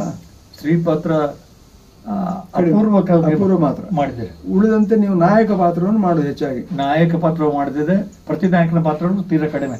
ನಾಯಕ ಪಾತ್ರ ರಾಮ ಕೃಷ್ಣ ಮತ್ತೆ ಭೀಷ್ಮ ಪರ್ವತ ಭೀಷ್ಮ ರುಕ್ಮಾಂಗದಲ್ಲಿ ಹೇಳಿ ತುಂಬಾ ಕಷ್ಟ. ಅದಕ್ಕೆ ಆಧ್ಯಾತ್ಮಿಕ ವೇದಾಂತ ರಹಸ್ಯ ಸ್ವಲ್ಪ ಗೊತ್ತಿರಬೇಕು. ಬಹಳ ತೃಪ್ತಿ ಕೊಟ್ಟಂತ ಪಾತ್ರ ಅದು. ಹೌದಾ? ರುಕ್ಮಾಂಗದ ಶಿವಪುರ ಪಂಡಿತರ ರುಕ್ಮಾಂಗನಿಗೆ ಮೋಹಿನಿ ಹೇಳಿದ್ದೆ ನಾನು. ಹೌದಾ? ಮೋಹಿನಿ ಹೇಳಿದ್ದೆ. ಇಲ್ಲ ಅನ್ನೋದಕ್ಕೆ ಒಂದು ಸಲ ನಮ್ಮ ಮೂಡಂಬಿಲವರ ಭೀಷ್ಮನಿಗೆ ಅಂಬೆ ಹೇಳಿದ್ದೀನಿ ನಾನು. ಹೌದಾ? ಜನ ಅಪೇಕ್ಷೆ ಪಟ್ಟಿದ್ದೀವಿ ಒಂದು ಅಂಬೆ ಆಗ್ಬೇಕಂತ. ಆಗ ಜನ ಎಲ್ಲ ಹೇಳಿರುವ ಈ ನಮ್ಮನೆ ಅಂಬೆ ನಾವು ಯಾರು ಕೇಳಿಲ್ಲ ಅಂತ. ಯಾಕಂತೇಳಿ ನಾನು ಹೆಣ್ಣಾಗಿ ಆ ಪರಿಸ್ಥಿತಿಯಲ್ಲಿ ನನಗಾದ್ರೆ ತಪ್ಪಿಸಿಕೊಳ್ಳೋದು ಯಾಕೆ? ನಾನು ನನ್ನ ಮೇಲೆ ಬಲ ಮಾತು ಕೊಟ್ಟದ್ದು ಹೌದು. ನಾನು ಇದನ್ನು ಒಪ್ಪಿಕೊಂಡೆ. ಅವನಿಗೆ ಪ್ರೀತಿ ಇರಲಿಲ್ಲ, ಪ್ರೀತಿಯಲ್ಲಿ ಹೋದದ್ದನ್ನಲ್ಲ, ನನ್ನ ಮಾನಭಂಗ ಮಾಡಿದ ಆ ತಲೆಗೆ ಮಾತು ಕೊಟ್ಟದ್ದು ಹೌದು ಅಂತ ಹೇಳಿ ಅದನ್ನು ತಪ್ಪಿ ಅವನ್ನ ತಾನು ಮಾಡಿದ ತಪ್ಪನ್ನು ಒಪ್ಪಿಕೊಂಡೇ ಯಾತಾನೆ. ಅವನು ಭೀಷ್ಮನಲ್ಲಿ ಪ್ರಾರ್ಥನೆ ಹಾಗೆ, ಎರಡನೇ ಸಾಲ್ವಮಲ್ಲಿ ಹೋಗೋಗ್ಲು ಹಾಗೆ ಮಾಡಿದ್ರೆ ಇಲ್ಲ ಅಂತೆಲ್ಲ. ಸ್ತ್ರೀ ಪಾತ್ರ ಮಾಡಲಿಲ್ಲ ಅಂತೆಲ್ಲ ಮಾಡಿದ್ರೆ ಕಡಿಮೆ ಹಾಗೆ. ನಿಮಗೆ ತೃಪ್ತಿ ಆದಂತಹ ಪಾತ್ರಗಳು ಯಾವುದು? ನನಗೆ ಅತ್ಯಂತ ತೃಪ್ತಿಯಾದಂತಹ ಪಾತ್ರ ತಾಳಮದ್ದಲೆಯಲ್ಲಿ ಭೀಷ್ಮನ ಪಾತ್ರ, ಪರ್ವತ ಭೀಷ್ಮ, ವಿದುರ ಆಯ್ತಾ, ಮತ್ತೆ ಕರ್ಣ, ಭೇದಮದ ಕರ್ಣ, ಅತಿಕಾಯ, ಸುಧರ್ಮ ಕಾಲದ ಕೊನೆಯ ಸುಧರ್ಮ. ಇಲ್ಲೆಲ್ಲ ನಾನು ಅದಕ್ಕಿಂತ ಹೆಚ್ಚಾಗಿ ಪ್ರಚಂಡ ವಿಶ್ವಾಮಿತ್ರದ ವಶಿಷ್ಠ. ಬಹುಶಃ ಅದು ನೀವು ಆಟದಲ್ಲಿ ಕೂಡ ಮಾಡಿದಿರಿ. ಆಟದಲ್ಲಿ ಪ್ರಚಂಡ ವಿಶ್ವಾಮಿತ್ರ ನನ್ನ ಅತ್ಯಂತ ಮೈಮರೆತದ ಪಾತ್ರ ಅದು. ಮಾಬಳೆಗಡರು, ಗಜಾನ್ನಗಡರು, ಶಂಭಗಡೆಲ್ಲ ಇರುವಾಗ ನನ್ನ ಉದ್ಯೋಗ ಕಲಿಸಿತ್ತು. ಕುಣಿತ ಇಲ್ಲದಿದ್ರು ನನಗೊಂದು ನಾನು ಏನು ಮಾಡ್ತಿದ್ದೆ, ನನ್ನ ಸ್ವಂತ ಕಲ್ಪನೆ ಜೊತೆಲಿ ದೇವಡೂರ ಮಹಾಬ್ರಹ್ಮಣವನ್ನೇ ಆಧರಿಸಿಕೊಂಡೇ ಅದಕ್ಕೆ ಆಧಾರವಾಗಿ ಹೇಳ್ತಿದ್ದೆ ಅರ್ಥ. ಅದು ನನಗೆ ಭಾರಿ ಪರಿಣಾಮ ಆಗುತ್ತೆ. ವಿದ್ವತ್ ಜನ ಅದನ್ನು ಮೆಚ್ಚಿಕೊಂಡಿದ್ರು. ಹಾಗೆ ವಾದ ವಿವಾದ ಪಾತ್ರಗಳಿಂದ ನಾನು ದೂರ. ಯಾವತ್ತೂ ಸಹ ಚರ್ಚೆ ವಾದಕ ಚರ್ಚೆ ವಾದಕ್ಕೆ ಹೋದ ಕೂಡಲೇ ನನ್ನ ಪಾತ್ರ ಹಾಳಾಗ್ತದೆ ಅನ್ನುವಂಥ ಭಾವನೆ ನಾನು. ಹೌದಾ? ಚರ್ಚೆ ಬೇಕು, ಯಾವ ಪಾತ್ರ, ಎಲ್ಲ ಪಾತ್ರಕ್ಕೂ ಚರ್ಚೆ ಬೇಕಾಗಿಲ್ಲ ಅನ್ನುವಂಥ ಮನೋವೃತ್ತಿಯ ನಾನು. ಹಾಗೆ ನೀವು ಈ ಆಟದಲ್ಲಿ ವೇಷ ಮಾಡಿದೆ ಅಂತೇಳಿ ಆಯ್ತಲ್ಲ, ಅದ್ರ ಹಿನ್ನೆಲೆಯನ್ನು ಸ್ವಲ್ಪ ಹೇಳ್ಬೋದು? ಧಾರಾವಾಳವಾಗಿ ಹೇಳ್ಬೋದು. ನಾನು ಕನಸು ಮನಸ್ಸಲ್ಲಿ ಯೋಚನೆ ಮಾಡಲಿಲ್ಲ. ನೀವು ಆಗ ಮಾಸ್ಟರ್ ಆಗಿದ್ರಿ? ನಾನು ಮಾಸ್ಟರ್ ಆಗಿದ್ದೆ. ಅವ್ರ ಮೇಳ ಹೊಸದಾಗಿ ಮಾಡುವ ಕಾಲಕ್ಕೆ, ಯಾರು ಶಂಬೆಗಡೆರು ಪ್ರತ್ಯೇಕ ಮೇಳ ಮಾಡುವ ಕಾಲಕ್ಕೆ, ಅದು ಸಾಧಾರಣ 1973ನೇ ಇಸ್ವಿ ಇರ್ಬೋದು, ಇರಬಹುದಾಗೆ ಮಾಡುವ ಕಾಲಕ್ಕೆ ಮುದ್ರಣದಲ್ಲಿ ನಮ್ಮ ಹೊಕ್ಕ ಬಳಕೆ ಇತ್ತು ಮೊದಲೇವರೆಗೆ. ನಮ್ಮ ಡಾಕ್ಟರ್ ಹತ್ರ ಕೇಳಿದ್ರು, ನಮ್ಗೊಂದು ಮುದ್ರಾಡಿಯ ಡಾಕ್ಟರ್ ಮುದ್ರಾಡಿಯ ಡಾಕ್ಟರ್ MS ರಾವ್ ಅವ್ರ ಹತ್ರ ಮತ್ತು ನಮ್ಮ ಡಾಕ್ಟರ್ ಅಜಿಲ್ರ ಹತ್ರ ಎಲ್ಲ ಕೇಳ್ತಿದ್ರು. ನಮಗೆ ಮಾಸ್ಟರ್ ಮೇಳಕ್ಕೆ ಬಂದ್ರೆ ಒಳ್ಳೇದಿತ್ತು, ಹೊಸದಾಗಿ ಮೇಳ ಮಾಡ್ತಿದ್ದೆ, ಪಾತ್ರ ಮಾಡ್ಲಿಕ್ಕೂ ಆಗ್ತಿತ್ತು ಮತ್ತೆ ಮ್ಯಾನೇಜ್ಮೆಂಟ್ ತಯಾರಿಕರು ಮಾಡಕ್ಕಿಲ್ಲ. ಆಗ ನಾನು ಸಂತೋಷದಲ್ಲಿ ಹೋಗ್ತೇ ಬಂದೆ. ಆಗ ಶಾಲೆಗೆ ತೊಂದರೆ ಆಗಿಲ್ಲ? ಶಾಲೆಗೆ ನಾನು ರಜೆ ಮಾಡಿ ಹೋದದ್ದು. ಎಷ್ಟು ಆಗಸ್ಟ್ ಸರ್ವಿಸಿನ ರಜೆ ಇತ್ತು, 6 ತಿಂಗಳು ಬಿಡದೆ ರಜೆ ಮಾಡಿದ್ದೆ. 6 ತಿಂಗಳು ಒಂದೇ ಸಲ ರಜೆ ಮಾಡ್ಲಿಕ್ಕೆ ಆಗುದಿಲ್ಲ. ನನಗೆ ಡಿಪಾರ್ಟ್ಮೆಂಟ್ ಒಂದು ಅನುಕೂಲ ಮಾಡಿ ಕೊಟ್ಟಿದ್ದು ನನ್ನ ಬಗ್ಗೆ. 2 ತಿಂಗಳಿಗೆ ಒಂದ್ಸಲ ಒಂದು ಶಾಲೆಗೆ ಹಾಜರಾಗೋದು, ಒಂದು ಹಾಜರಾಗ ಮಾಡಕ್ಕೆ ಹೋಗೋದು, ಹಾಗೆ ಮಾಡಿದ್ದೆ. ಹಾಗೆ ಅನುಕೂಲ ಕೊಟ್ಟಿದ್ದಾಗೆ ಹಾಗೆ ಮೇಳಕ್ಕೆ ಹೋದೆ. ನಾನು ಮೇಳಕ್ಕೆ ಪಾತ್ರ ಮಾಡಬೇಕನ್ನೋ ನನ್ನ ಆಸಕ್ತಿ ಇರಲಿಲ್ಲ ನನಗೆ ವಶಿಷ್ಠನ ಪಾತ್ರವನ್ನು ಮಾಡಬೇಕಾಯ್ತು. ನೀವೇ ಮಾಡಿ ಮಾಸ್ಟರ್ ಅಂತ ಹೇಳಿ ಮ್ಯಾನೇಜ್ಮೆಂಟು ನೋಡ್ತಿದ್ದೆ. ವಶಿಷ್ಠನ ಪಾತ್ರ ನನಗೆ ಬಹಳ ಸಂತೋಷ ಕೊಟ್ಟಿದೆ. ಆಮೇಲೆ ಮಾಂಬುಲೇಟರ್ ಜೊತೆಲಿ ಪರಶುರಾಮನ್ನು ಮಾಡಿದೆ ಭೀಷ್ಮ ವಿಜಯದಲ್ಲಿ. ಪರಶುರಾಮನಾಗಿ ಮಾಂಬುಲೇಟರ್ ಒಡನಾಟ ನನ್ನ ಶ್ರುತಿಬದ್ಧತೆಗೆ ಬಹಳ ಪ್ರಬಲವಾಗಿ ಕಾರಣವಾದವರು. ಹೌದಾ? ಹಾಗೆ ಅದೊಂದು ಸನ್ನಿವೇಶ ಬೇರೆ. ಮಾಂಬುಲೆ ಹೆಗಡೆಯರು, ಶಿವರಾಮ ಹೆಗಡೆಯರು, ಹಾಗೆ ಗಜಾನನ ಹೆಗಡೆಯರು, ಶಂಭು ಹೆಗಡೆಯರು ಅನಂತರ ಸುದ್ದಿಗೆಲ್ಲ ಇವುಡಿ ಕನಸಲ್ಲಿ ಕಂಡಾಗೆ ಒಂದು ವರ್ಷವೇ 80ಕ್ಕೆ ಮೇಲ್ಪಟ್ಟು ಪ್ರಚಂಡ ಭೀಷ್ಮ ಆಗಿದೆ, ಸಮಗ್ರ ಭೀಷ್ಮ. ಹಾಗೆ ಒಳ್ಳೆ ಕೊಟ್ಟಿದೆ. ಪ್ರಚಂಡ ವಿಶ್ವಾಮಿತ್ರ, ಪ್ರಚಂಡ ವಿಶ್ವಾಮಿತ್ರ ಅಲ್ವಾ? ಹೌದು, ಪ್ರಚಂಡ ವಿಶ್ವಾಮಿತ್ರ. ಸಮಗ್ರ ಸಮಗ್ರ ಭೀಷ್ಮ. ಹೌದು. ಅದ್ರಲ್ಲಿ ನಮ್ಗೆ ಒಳ್ಳೆಯ ಮಾತಿಗೆ ಅವಕಾಶ ಇತ್ತು. ಮತ್ತೆ ಕುಣಿಬೇಕಾದ ಗತ್ತೆ ಇರಲಿಲ್ಲ. ವಶಿಷ್ಠ ಹೆಚ್ಚಬೇಕಾಗಿಲ್ಲ. ಹಾಗೆ ಹಾಗೆ ಆಮೇಲೆ 2ನೇ ಸಲ ಇದಕ್ಕೆ ಹಂದರ ಮೇಳಕ್ಕೆ ಹೊದ್ದು ಹಾಗೆ ಅಮೃತೇಶ್ವರ ಅನಿರೀಕ್ಷಿತವಾಗಿ ಅವರ ಮೇಳದಲ್ಲಿ ಚಿಟ್ಟಾಣಿಯವರು ಮೇಳ ಬಿಟ್ಟು ಹೋದ್ರು. 1 ವರ್ಷ ಮೇಳ ಬಿಟ್ಟು ಅವರು ಸಾಲಿಗ್ರಾಮಕ್ಕೆ ಹೋದ್ರು. ಆವಾಗ ಅವರು ಸಾಮಗ್ರನ್ನ ಹಾಕೊಂಡ್ರು, ಜಗನ್ನಾಥ ಶೆಟ್ಟರನ್ನ ಹಾಕೊಂಡ್ರು. ಕೋಟವಿ ಕೊಟ್ಟಿದ್ದೆ ವಾಸ್ತವ ಸಾಮಗ್ರಿ, ವಾಸ್ತವ ಸಾಮಗ್ರಿ. ಸಾಲಿಗ್ರಾಮದಲ್ಲಿ ಒಂದು ಭೀಷ್ಮ ಪರ್ವತ ಹಣವಲ್ಲೇ ಅದನ್ನು ಕೇಳಲಿಕ್ಕೆ ಬಂದಾರೆ, 12 ಬಂದಾರೆ, ಒಪ್ಪೂರು ಇದ್ದಾರೆ. ನನ್ನ ಇಡೀ ಅರ್ಥ ಕೇಳಿದ ಮೇಲೆ ಭೀಷ್ಮನ ಅರ್ಥ ಮುಗಿದು ಹೊರಗೆ ಬಂದು 2ನೇ ಪ್ರಸಂಗ ಆಗುವಾಗ ಒಪ್ಪೂರು ನಾನು ಹೊರ ಕರ್ಕೊಂಡು ಬಂದರು. 12 ಹತ್ರ ಮಾತಾಡಿದೆ, ವರ್ಷಕ್ಕೆ 1 ವರ್ಷ ಮೇಲಕ್ಕೆ ಬರಬೇಕು, ಇಲ್ಲ ರಜೆ ಇಲ್ಲ, ಕಷ್ಟ, ರಜೆ ನಾವು ವ್ಯವಸ್ಥೆ ಮಾಡ್ತೇವೆ, ನೀವು ಬರ್ಬೇಕಂತೆ. ಅವರೇ ಹೋಗಿ ಗಾಂವ್ಕರ್ ಹತ್ರ ವ್ಯವಸ್ಥೆ ಮಾಡಿದ್ರು. ಇಲ್ಲಿ ಗಾಂವ್ಕರ್ DDP ಇದ್ರು. ಹಾಗೆ ಅವ್ರೇನ್ ಹೇಳಿದ್ರು, ಅವರ ಒಂದು ಆಟನ ನೋಡ್ಬೇಕು, ನಾನು ಒಂದು ಪಾತ್ರವನ್ನು ನೋಡ್ಬೇಕು, ನೋಡಿ ನನ್ನ ರಜೆ ಬೇಕಾದ್ರೆ ಆಮೇಲೆ ಕೊಡ್ತೇನೆ, ಈಗ ಪರ್ಮಿಷನ್ ಕೊಡೋದಿಲ್ಲ ಅಂತ ಹೇಳಿದ್ರು. ಅಂಕೋಳದಲ್ಲಿ ಒಂದು ಆಟ, ಗಾಂವ್ಕರ್ ಬಂದಾರೆ, ಅವರ ಊರದು. ನನ್ನ ಒಂದು ವೇಷ ಪಾತ್ರವನ್ನು ಅರ್ಥ ನೋಡಿದ್ರು. ಚೌಕಿಗೆ ಬಂದಳ್ಳಿ, ಇಲ್ಲ ಕರ್ಕೊಂಡೋಗಿ ಅವ್ರ.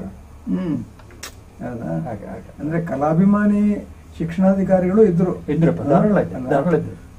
ಅದೊಂದು ಹೇಳ್ಬೇಕು ನಾನು, ರೋಚಕ ಅನುಭವ. ಕಮಲಾಕರ್ ಹಾಲಂಬಿಯರೊಬ್ಬರು ಇದ್ರು ಪರೀಕ್ಷಾಧಿಕಾರಿ.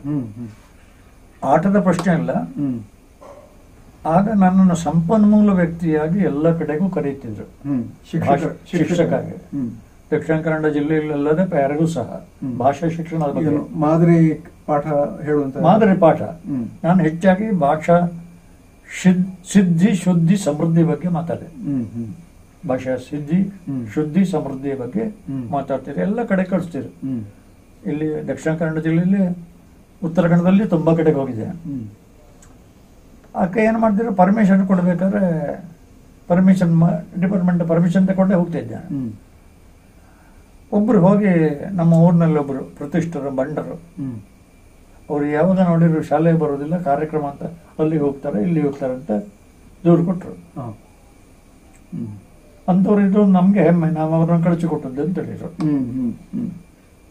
ಅವರು ಅಂತವ್ರು ನಮ್ಮ ಶಿಕ್ಷಣ ಕ್ಷೇತ್ರದಲ್ಲಿ ಇದ್ದದ್ದೇ ನಮ್ಗೆ ಹೆಮ್ಮೆ, ನಾವೇ ಅವರಿಗೆ ಪರ್ಮಿಷನ್ ಕೊಟ್ಟು ಕಳಿಸಿಕೊಟ್ಟದ್ದು ಅಂತ ಹೇಳಿ. ಅಲ್ಲಿ ಅವರು ಹೌದು, ಪರೀಕ್ಷಾಧಿಕಾರಿಗಳಿದ್ರು.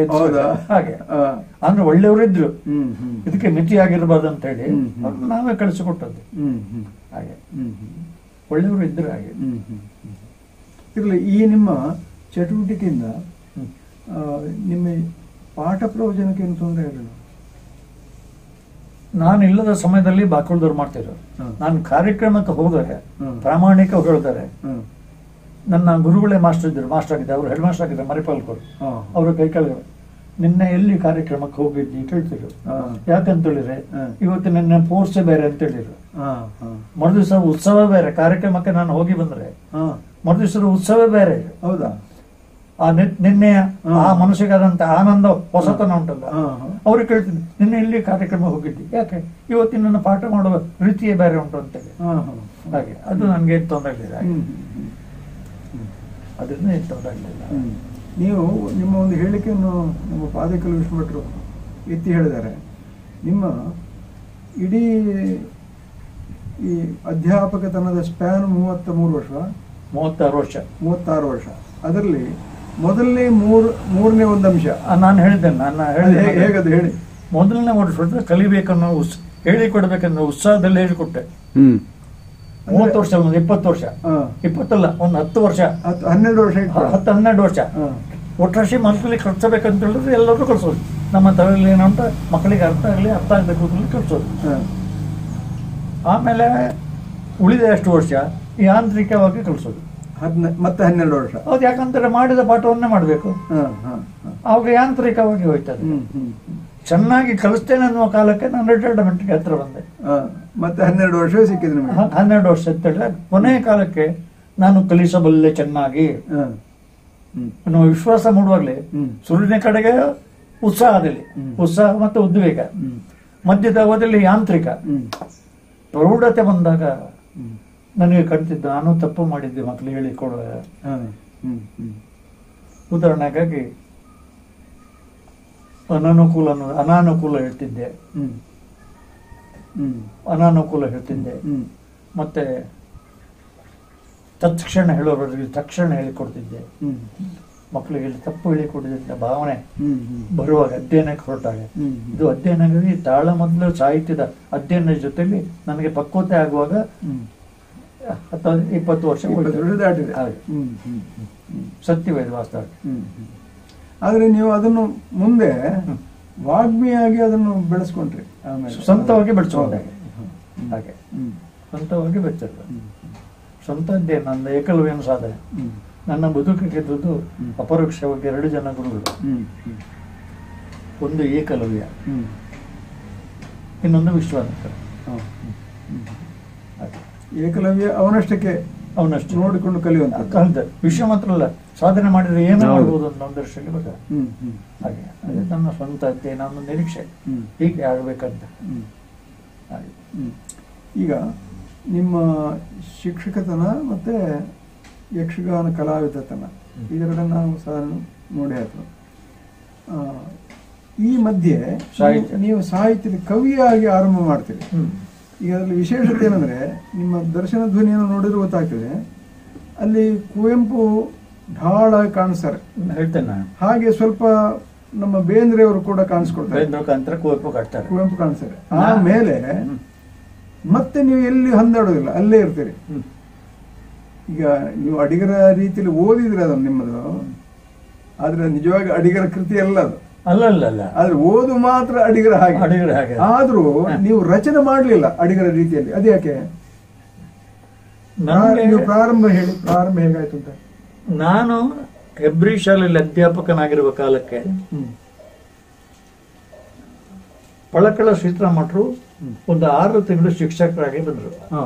ಆವಾಗ ತರಬೇತಿ ಇಲ್ಲದೆ ಶಿಕ್ಷಕ ತರಬೇತಿ ಇತ್ತು. ಅದು ಗಣರಾಜ್ಯೋತ್ಸವದ ಸಂದರ್ಭದಲ್ಲಿ ಅವರು ಪದ್ಯ ಮಾಡಿ ಪಟ್ಟಿದಾಗಲೇ ಹೇಳ್ತಿದ್ರು. ಅವ್ರು ಪದ್ಯ ಮಾಡ್ತಿರುವಾಗ ನನಗೊಂದು ಖಂಡಿತ ಏನಂತ ಒಂದು 10 ಸಾಲ ದ್ವಿಪದಿ ಬರ್ತೀನಿ ನಾನು. ದ್ವಿಪದಿನಲ್ಲೇ ಬಾಲವೀರ ದಳ ಅಂತ ಒಂದು ದಳ ಇತ್ತವೆ.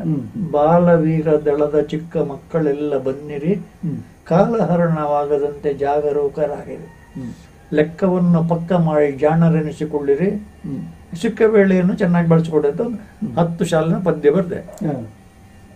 ನಾನು ಪಲ್ಕಲ್ ಶ್ರೀರಾಮಠರಿಗೆ ತೋರಿಸಿದೆ ಕೊಂಡಕ್ಕಾಗಿ. ಇದು ನನ್ನ ಹತ್ರ ಇರಲಿ ಅಂತ ಹೇಳಿರೋದು. 1 ತಿಂಗಳ ನಂತರ ಬಾಲಮಿತ್ರ ಪತ್ರಿಕೆ ಇತ್ತು, ಅದರಲ್ಲಿ ಬಂತು, ಅವರೇ ಕಳಿಸಿಕೊಟ್ಟದ್ದು ಬಂತು. ಅದು ಅವರ ಕೃಪೆ ಅಂತ ನಾನು ಭಾವಿಸ್ತೇನೆ. ಆಮೇಲೆ ಒಂದು ಪೂರ್ವ ಸಿದ್ಧತೆ ಉಂಟು, ಹೇಳ್ತೇನೆ. ಇದಕ್ಕಿಂತಲೂ ಮೊದಲು 2 ವರ್ಷ ದನ ಮೇಯಿಸ್ತಾ ಇರುವಾಗ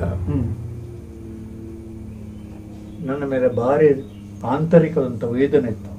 ನನ್ನ ಒಟ್ಟಿಗೆ ಕಲ್ತವರೆಲ್ಲ ಬೇರೆ ಬೇರೆ ಆಗಿ ಹೋದ್ರು. ನನ್ನ ಬದುಕೆ ಹೀಗೇನು ಅಂತ ಚಿಂತೆ ಇತ್ತು ನನಗೆ ದನ ಮೇಯಿಸ್ತಿರುವಾಗಲೇ. ಆಮೇಲೆ ಬಾಸಲ್ ಮಿಶೆಲ್ನವರು ಬರೆದಂತ ಒಂದು ಛಂದಸ್ಸಿನ ಸಣ್ಣ ಪುಸ್ತಕ ಸಿಕ್ಕಿತ್ತು. ಆ ಪುಸ್ತಕವನ್ನು ನಾನು ಹಾಗೆ ಓದ್ತಿದ್ದೆ. ಬಕ್ರ ಮಠಕ್ಕೆ ಹೋದೆ ಅಂತ ಹೇಳಿದಲ್ಲ, ಅಲ್ಲಿ ಭಜನೆ ಮಾಡುವಾಗ ಎಲ್ಲೆಲ್ಲ ಏನೋ ಒಂದು ಕವಿತೆ ತಾನಷ್ಟಕ್ಕೆ ಹೊರಟು ಬಂತು. ತನ್ನಷ್ಟಕ್ಕೆ, ರಚನೆ ಏನಿಲ್ಲ, ಪೂರ್ವ ಸಿದ್ಧದಿಲ್ಲ, ನಿಂತಲ್ಲೇ ಬಂದ ಪದ್ಯ. ಹೇಳಿದ್ರೆ ನೀವು ಪದ್ಯ ಹೇಳಿದ, ಭಜನೆ ಹೇಳಿದ್ದೆ. ಹೌದಾ? ಪಾಹಿ ಮಾಮ ದುರ್ಗಾಂಬಿಕೆ ಶ್ರೀ ಭದ್ರಕಾಳಿಗೆ, ಪಾಹಿ ಮಾಮ ದುರ್ಗಾಂಬಿಕೆ, ಪಾಹಿ ವೈಷ್ಣವಿ ಸೋಮಶೇಖರಿ, ಪಾಹಿ ಭಾರತಿ ಗೌರಿ ಶಂಭ, ಪಾಹಿ ಶುಂಭನಿ ಶುಂಭ ಮರ್ದಿನಿ ಇತ್ಯಾದಿ ಬರೆದು ಕೊನೆ ಬೆಳೆಗ ಆದಿನಾರಾಯಣಿಗೆ ಸಾದರದೊಳು ಪಾದ ನಂಬಿ ಅನ್ನೋದಾಗೆ ಹಾದಿಯನ್ನು ತೋರನಗೆ ದಯದ ವೇದ ಮಾರ್ಗವನ್ನು ನಡೆದು ನಡೆದರು ಮೋದದಲ್ಲಿ ನೆಲೆಸಿರ್ಪ ಶ್ರೀ ಮೊದರಾಡಿ ಬಕ್ಕರೆ ಭದ್ರಕಾಳಿಯ ಒಂದು ಹಾಡನ್ನು ಬರ್ತೆ. ಅದು ನನ್ನ ಆಶು ಕವಿತೆಯ ಮೊದಲದು, ದಿವ್ಯ ಸಾನ್ನಿಧ್ಯ. ನನಗೆ ಯಾವಾಗ ನಾನು ಹೇಳಿದಿಲ್ಲ, ಓದ್ತಿರುವಾಗಲೇ ಇತ್ತು. ಕುರುಬನ ಕಾಳಿದಾಸನ ಕೈಯಲ್ಲಿ ನಾಲಿಗೆಯಲ್ಲಿ ಕಾಳಿ ಬರ್ದಿದ್ದಾಳೆ, ನನ್ನ ನಾಲಿಗೆಯಲ್ಲಿ ನಾಮೆ ಅಂತ ಭದ್ರಕಾಳಿ ಯಾಕೆ ಬರೆಯೋದಿಲ್ಲ? ನನ್ನ ನಂಬಿಕೆ ಹೀಗೆ. ವಾಸ್ತವ ಹೇಳಿದ್ರೆ ಯಾರೂ ನಂಬಲಿಕ್ಕಿಲ್ಲ. ಅವನ ನಾಲಿಗೆಯಲ್ಲಿ ಬರ್ಲಿಲ್ಲ, ನನ್ನ ನಾಲಿಗೆಯಲ್ಲಿ ನೀನು ಯಾಕೆ ನೋಡ್ಸಲ್ಲ? ಅದ್ರಲ್ಲಿ 2ನೇ ಹೊಂಡು, ಕಾಳಿ ಕರಾಳಿ ದುರ್ಗೆ ಕಾತ್ಯಾಯಿನಿ ಕಾಲುಷ್ಯ ದೂರ ಬರ್ಗೆ ನೀಲ ಕುಂದಳೆ ವಾಣಿ ಕರುಣಿಸು ಬಾಲರಿಗೆ ಸನ್ಮತಿಯೇ ಕಾಳಸವ ಕಾರುಣ್ಯದಿಂದಲೇ ಶಿವೆ ಸದ್ಗುಣ ಸಿಂಧು ಶಾರದೆ ಪಾಹಿಮ ದುರ್ಗಾಮಿ. ಇದನ್ನು ಬರ್ತೇನೆ ಪ್ರಚೋದನೆ ಅದು. ಆಮೇಲೆ ನನಗೆ ಮೆಚ್ಚಿದ ಕವಿ, ಮೊದಲು ಮೆಚ್ಚಿದ ಕವಿ ನನಗೆ ಕುವೆಂಪು. ಕುವೆಂಪು ನನ್ನ ಮೇಲೆ ದಟ್ಟ ಪ್ರಭಾವವನ್ನು ಬಿಡ್ತಾರೆ. ದಟ್ಟ ಪ್ರಭಾವ ಅಲ್ಲ, ಬಾಕಿ ಉಳಿದವರು ಬರೀ ಶಬ್ದಾಡಂಬರ ಅಂತ ಹೇಳ್ತಾರೆ. ಅದೇಂತ ಇಲ್ಲ, ಅದರಲ್ಲಿರುವಂತಹ ಧ್ವನಿ ವಿಶೇಷಗಳೇ ವಿಶೇಷ. ಹೌದಾ? ಶಬ್ದಾಡಂಬರಲ್ಲ. ನೋಡಿ, ಒಂದು ಸಣ್ಣ ಉದಾಹರಣೆ. ಯಾವ ಮಂತ್ರ ಶುರು ಕಡಿಮೆ, ಓಂ ಬ್ರಹ್ಮ ಮಾನಸ ಮಾದ್ಗರ್ಭ ಸಂಭವೇ ವಿರಾಟ ಪ್ರಭವೇ ಭವ್ಯಾನಂದ ವಿಭವೇ ಶಾರದೆ ವರದೆ ಭವಚಿಂತಾಕನಿಯೇ ಶಿಖಿ ವಾಹನೇ ವಾಣೆ ಭುವನ ಮೋಹನ ಮಧುರ ದಿವ್ಯ ವೀಣಾಪಾಣಿ ವಾಗ್ದೇವಿ ನಮಸ್ತೆ ಸರಸ ಕವಿತಾ ಕಲಾ ಕಲ್ಯಾಣಿ ತುಂಬುವಿನು ನಿನ್ನ ಮಲ ಪಾದ ಪಂಕೇಜದಲ್ಲಿ ಮುಂಗುರುಳು ದುಂಬಿಗಳದರ ಕೃಪೆಗೈದು ಕನ್ನಡಂ ಕಾರುಣ್ಯ ಕೊಡು ನಲಿದು ಒಲಿದು ನರ್ತನಂಗೈ ಎನ್ನ ಶಬ್ದಾಡಂಬರ ಕಾಣ್ತದೆ. ಅದೆಷ್ಟು ಭಾವಪೂರ್ಣವಾಗಿದೆ. ಅದು ಆ ಸಂಸ್ಕೃತ ಶಬ್ದದ ಅರ್ಥ ಗೊತ್ತಿಲ್ಲದೆ ಹೇಳುದು ಎಟಿಮಾಲಜಿ ನೀವು ನೋಡಿದ್ರೆ ಅದು ಬಹಳ ವಿಶೇಷ. ಅದು ವಿಶೇಷ, ಅದ ಶೈಲಿ ವಿಶೇಷ. ಮತ್ತೆ ಶೈಲಿ ಅನ್ನೋದು ಹೃದಯ ದ್ರವ. ಯಾರ ಶೈಲಿ ಹೃದಯ ದ್ರವ. ಅದು ಹೃದಯ ದ್ರವದ ಜೊತೆಯಲ್ಲಿ ಮಂತ್ರ ಬಂದಾಗ ಅದು ಅವನ ಹೃದಯ ವಸ್ತುದ ದೃಷ್ಟವೂ ಹೌದು. ನಾವು ಆಯ್ದುಕೊಂಡ ವಸ್ತು ಪ್ರಬಲವಾಗಿದ್ದಾಗ ಶೈಲಿಯೂ ಹಾಗೆ ಪ್ರಬಲವಾಗ್ತದೆ. ಇದನ್ನು ನಾವು ಕಾಣೋದು ಸೂಕ್ಷ್ಮವಾಗಿ ಯೋಚನೆ ಮಾಡಿದ ಕುವೆಂಪು ಹತ್ರ ಮಾತ್ರ. ಅವನ ಹೃದಯ ಇರುವುದು ಹೌದು, ಬರೆಯುವನ ಹೃದಯ ಇರುವುದು, ಪಾತ್ರದ ಹೃದಯ ಇರುವ ಹೌದು. ಅದಕ್ಕೆ ಉದಾಹರಣೆ ಉಂಟು. ಅನೇಕ ನಮ್ಮ ಹಳೆಯ ನಾಟಕಗಳನ್ನು ನೋಡಿದರೆ ಅಲ್ಲಿ ಸೂತ್ರಧಾರರು ಸೇವಕರು ಬರುವಂತಹ ಭಾಷೆಯೇ ಬೇರೆ, ಪ್ರಸಿದ್ಧ ವ್ಯಕ್ತಿಗಳು ಬರುವಂತಹ ಭಾಷೆಯೇ ಬೇರೆ. ಅದು ಅವರ ಸಂಸ್ಕಾರದ ದೂತಕವಾದ. ನಮ್ಗೆ ಗೋಪು ದಟ್ಟ ಪ್ರಭಾವ ಮಾಡಿರು. ಆಮೇಲೆ ಬೇಂದ್ರ ಪಾಡ ಹಾಗೆ ಹಾಗೆ ಬೇಂದ್ರ ನಮಗೂ ಸ್ವಾರಸ್ಯ ಉಂಟು. ಉಡುಪಿಯಲ್ಲಿ ಸಾಹಿತ್ಯ ಸಮ್ಮೇಳನ ಆಯ್ತು, ಆನಕೃಷ್ಣರ ಅಧ್ಯಕ್ಷತೆಯಲ್ಲಿ. ನಾನು ಮಣಿಪಾಲದಲ್ಲಿ ಆಗ ನಮ್ಗೆಲ್ಲ ನೋಡೋ ಚಾಪಲ್ ಹಿರಿಯರು ಅಂತ ನೋಡ್ಲಿಕ್ಕೆ ಹೋಗುದು. ಯಾಕೆ ನಾನು ಧೈರ್ಯ ಇಲ್ಲ. ಬೇಂದ್ರ ಆನಕೃಷ್ಣ ಆನಕೃಷ್ಣ ನಾನು ಮೊದಲೇ ನೋಡಿದೆ, ಧೈರ್ಯ ಇಲ್ಲ. ಆವಾಗ ಮೆಲ್ಲ ಆಗವು ಕೆನ್ನಿಗುಳಿಯವರು ಇದ್ರು. ನನ್ನನ್ನು ಮಾಸ್ತಿಯವ್ರ ಹತ್ರ ಕರ್ಕೊಂಡು ಹೋದ್ರು. ಮಾಸ್ತಿಯವ್ರ ಹತ್ರ ಹೇಗೆ ಪರಿಚಯ? ಆಗವು ಕೆನ್ನಿಗುಳಿಯವರ ಪರಿಚಯ ಹೇಗೆ? ಸಾಹಿತ್ಯ ಕ್ಷೇತ್ರದಲ್ಲಿ ಪರಿಚಯ ಆಯ್ತು. ಹಾಗೆ ಆಗವು ಕೆನ್ನಿಗುಳಿ ಒಳ್ಳೆಯ ಕವಿ, ಒಳ್ಳೆ ಕವಿ ಪರಿಚಯ. ಆವಾಗ ಬೇಂದ್ರೆಯವ್ರನ್ನ ನೋಡಿದಿರೋ ಕೇಳಿರು ಮಾತ್ರೆಯವರು. ಇಲ್ಲ ಇಲ್ಲೇ ಪಕ್ಕದಲ್ಲಿ ಇದ್ದಾರೆ ಅಂತ ಹೇಳಿರು ಮಾಸ್ತಿಯವರೇ.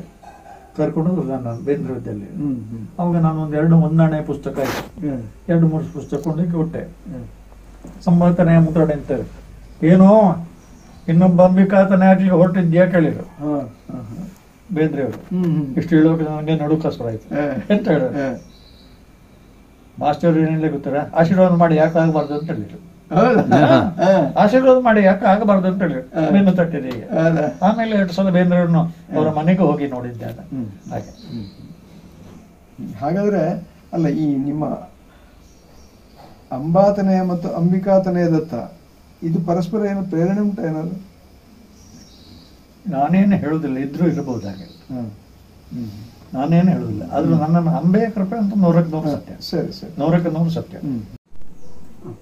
ಈಗ ನೀವು ಬರೆದಿರುವಂತಹ ಕವಿತೆಗಳು ಮತ್ತು ಯಕ್ಷಗಾನ ಪ್ರಸಂಗಗಳು ಇವುಗಳ ಬಗ್ಗೆ ಸ್ವಲ್ಪ ಮಾಹಿತಿ ಬೇಕು. ಕವಿತೆಯನ್ನು ಹೇಗೆ ಶುರು ಮಾಡಿದ್ರಿ ನೀವು? ಕಾವ್ಯವನ್ನು ಅದನ್ನು ನೀವು ಆಗ ಹೇಳಿದ್ರಿ, ಯಾರು ನಮ್ಮ ಪಳಕಳ ಸೀತಾರಾಮ್ ಭಟ್ರ ಒಂದು ಯಾವ್ದು ಹೇಳಿ ಪ್ರೇರಣೆಯಿಂದ ನೀವು ಶುರು ಮಾಡಿದ್ರಲ್ವಾ? ಪ್ರೇರಣೆ ಶುರು ಮಾಡಿ ಆಮೇಲೆ ಒಂದು ಬರೆದು ಪುಸ್ತಕವಾಗಿ ಮಕ್ಕಳ ಗೀತೆಯನ್ನು ಬರ್ತೇವೆ. ಈ ಸಾಹಿತ್ಯದ ಪ್ರೀತಿ ಹೇಗೆ ಬೆಳೆಯಿತು? ಸ್ವಂತ ಅಧ್ಯಯನದಲ್ಲಿ. ಯಾರನ್ನೆಲ್ಲ ಓದಿದ್ರಿ? ನನಗೆ ಗುರುಗಳದ್ದಾಯ್ತಲ್ಲ, ಆಮೇಲೆ ಕುವೆಂಪು ಬೇಂದ್ರೆಯವ್ರದ್ದು ನಾನು ಹೆಚ್ಚು ಓದಿದ್ದವ ಅವರದ್ದು ಆಯ್ತು. ಮತ್ತೆ ಆವಾಗ ನನ್ನ ಶೈಲಿ ಅದಕ್ಕೆ ನನಗೆ ಹಿತವಾಯ್ತು. ಯಾರದು? ಕುವೆಂಪು ಅವ್ರ ಸೃಷ್ಟಿ. ನಾನೊಂದು ವಿಹಾರ ವಾಟಿಕೆ ಅಂತ ಒಂದು ಬರೆದೆ ಕವನ. ಅದು ದಟ್ಟವಾಗಿ ಅವರ ಪ್ರಭಾವ ಇರೋದು ಕುವೆಂಪು ಅವ್ರ ಶೈಲಿ. ಒಂದಣ್ಣ ಮಾಲೆ ಬಂತು, ಗೋವಿಂದ ಪೇಗಳ ಮುನ್ನುಡಿ ಅಂದಾಗೆ ಅದು ಚತುರ್ದಶ ಪದಿಗೆ ಒಂದು 30 ಚತುರ್ದಶ ಪದಿ ಬರೆದೆ. ಅವರ ಪ್ರಭಾವ ಇರಲಿತ್ತು, ದಟ್ಟವಾಗಿ ಅವರ ಪ್ರಭಾವ ಇತ್ತು ನನ್ನ ಮೇಲೆ. ಶಬ್ದಮಯಮೂ ಇತ್ತು, ಇದು ಇತ್ತು, ಹಾಗೆ ಇತ್ತು. ಹಾಗೆ ಕೇಳಿದ್ರೆ ನಾನು ಮೊದಲು ಬರೆದದ್ದು ನಾಟಕ. ಹೌದಾ? ಯಾವ್ದದು ನಾಟಕ? ಭಕ್ತ ಕುಚೀಲ. ಯಾಕೆ ಬರೆದು ಅಂತ ಹೇಳಿದ್ರೆ ಮಕ್ಕಳಿಗೆ ಆಡ್ಲಿಕ್ಕಾಗಿ ದೊಡ್ಡ ನಾಟಕಗಳಿರ್ತು, ಸಣ್ಣ ನಾಟಕಗಳು ಇರಲಿಲ್ಲ. ಆವಾಗ ನನಗೆ ಕಂಡಿತ್ತು ಮಕ್ಕಳನ್ನ ನೋಡಿಕೊಂಡು ಅರ್ಧ ಗಂಟೆ 1 ಗಂಟೆ ಒಳಗೆ ನಾಟ ಆಡಲಿಕ್ಕೆ ಬೇಕಾದ್ದು ಅಗತ್ಯ ಕಂಡಿತ್ತು. ಅಕ್ಕಂದ್ರಲ್ಲಿ ಭಕ್ತ ಕುಚೀಲ ಅನ್ನುವಂತ ಒಂದು ನಾಟಕವನ್ನು ಬರೆದಿದ್ದ. ಒಂದಾಣೆ ಮಾಲೆಯಲ್ಲಿ ಪ್ರಕಟವಾಯಿತು. ಪ್ರಕಟವಾಗಿ ಆಡಿ ಶಾಲೆಯಲ್ಲಿ ಆಡಿದೆ, ತುಂಬಾ ಕಡೆಯಲ್ಲಿ ಆಡಿದೆ. ಇಲ್ಲಿ ಅದರ ಜನಪದ ಅಂತ ಹೇಳಿದ್ರೆ 3ನೇ ಮುದ್ರಣವನ್ನು ಕಂಡಿತ್ತು. 3000 ರೂಪಾಯಿ ಮುಗಿತು ಒಂದು ನಾಟಕ ಕೃತಿ. ಉಡುಪಿಯವರ ಹಬ್ಬದಲ್ಲಿ 4 ಪಾತ್ರ ಭಕ್ತ ಕುಚೇಲ. ಆಮೇಲೆ ಅಹಲ್ಯೋದ್ಧಾರ ಬರೆದೆ, ರುಕ್ಮಾಂಗದ ಬರೆದೆ. 3 ಹೊಂದಾಣಿಗೆ ಮಕ್ಕಳಿಗೋಸ್ಕರ ಬರೆದ ನಾಟಕ. 3 ನಾನು ಅಭಿನಯಿಸಿದ್ದೆ. ಅನೇಕ ಶಾಲಾ ಕಾಲೇಜುಗಳು ಅದನ್ನು ಮೇಯಿಸಿದ್ರು. ಸುರಿಗೆ ನಾಟಕ ಬರೆದದ್ದು ಹಾಗೆ. ನಾಟಕ ನನಗೆ ಏನಂತ ಅನುಕೂಲ ಆಯ್ತು ಅಂತಂದ್ರೆ ಯಕ್ಷಗಾನದ ಪ್ರವೇಶ ಇದ್ದುದರಿಂದ ನಾಟಕೀಯ ಸಂವಾದವನ್ನು ಹಾಕೊಳ್ಳಿಕ್ಕೆ ಯಕ್ಷಗಾನದ ಸಂವಾದ ಇದ್ದಾಗ ಅದು ಸುಲಭ ಸಾಧ್ಯವಾಯಿತು. ಹಾಗೆ ಆಮೇಲೆ ಸ್ವಲ್ಪ ದೊಡ್ಡ ಕವನಗಳ ಬರೀಬಹುದು. ಮಕ್ಕಳ ಸಾಹಿತ್ಯಕ್ಕಿಂತ ದರ್ಶನ ಧ್ವನಿ ಹತ್ರ ಹೋಗುದೆ ನಾನು. ಅದು ನಮ್ಮ ಎಸ್ ವಿ ಪರಮೇಶ್ವರ ಭಟ್ರ ಕಾಲದಲ್ಲಿ ಇದಾಯ್ತು. ಅದಕ್ಕೆ ಪ್ರಚೋದನೆ ಮೂಲವಾಗಿ ಇವರೇ ನಮ್ಮ ಜಿ ಆರ್ ಪಾಂಡೇಶ್ವರ ಇದನ್ನು ಪ್ರಿಂಟ್ ಮಾಡಿ ಅಂತ. ಅದು ನಾನು ಇಡುಗುಂಜಿ ಮಠದಲ್ಲಿರುವಾಗಲೇ ಕವಿತಾವನ್ನು ಬರೀತಿದ್ದೆ, ಬಿಡುವಾದಾಗ ಬರೀತಿದ್ದೆ. ಒಂದೊಂದು ರೀತಿಯ ಭಾವಗೀತೆಗಳು ಇತ್ಯಾದಿ ಎಲ್ಲ ದರ್ಶನ ಧ್ವನಿ ಅಂತ. ಅದರ ಮೇಲೂ ಕುವೆಂಪನ ಪ್ರಭಾವ ದಟ್ಟವಾಗಿ ಕಾಣುತ್ತದೆ. ಅದರ ಬಿಡುಗಡೆಗೆ ಜಿ ಆರ್ ಪಾಂಡೇಶ್ವರನ್ನ ನಾನು ಕರ್ಕೊಂಡು ಬಂದಿದ್ದೆ. ಅವರು 30 ವರ್ಷದ ಮೇಲೆ ದಕ್ಷಿಣ ಕನ್ನಡ ಜಿಲ್ಲೆ ಕಾಲಿಟ್ಟದ್ದು ನನ್ನ ಪುಸ್ತಕ ಬಿಡುಗಡೆಗೆ ಮಾತ್ರ. ಯೂನಿವರ್ಸಿಟಿಯಲ್ಲಿ ಬಿಡುಗಡೆ ಆಯಿತು. ಬರೆದ ಕವನಗಳು ದರ್ಶನ ಧ್ವನಿ ಅಂತ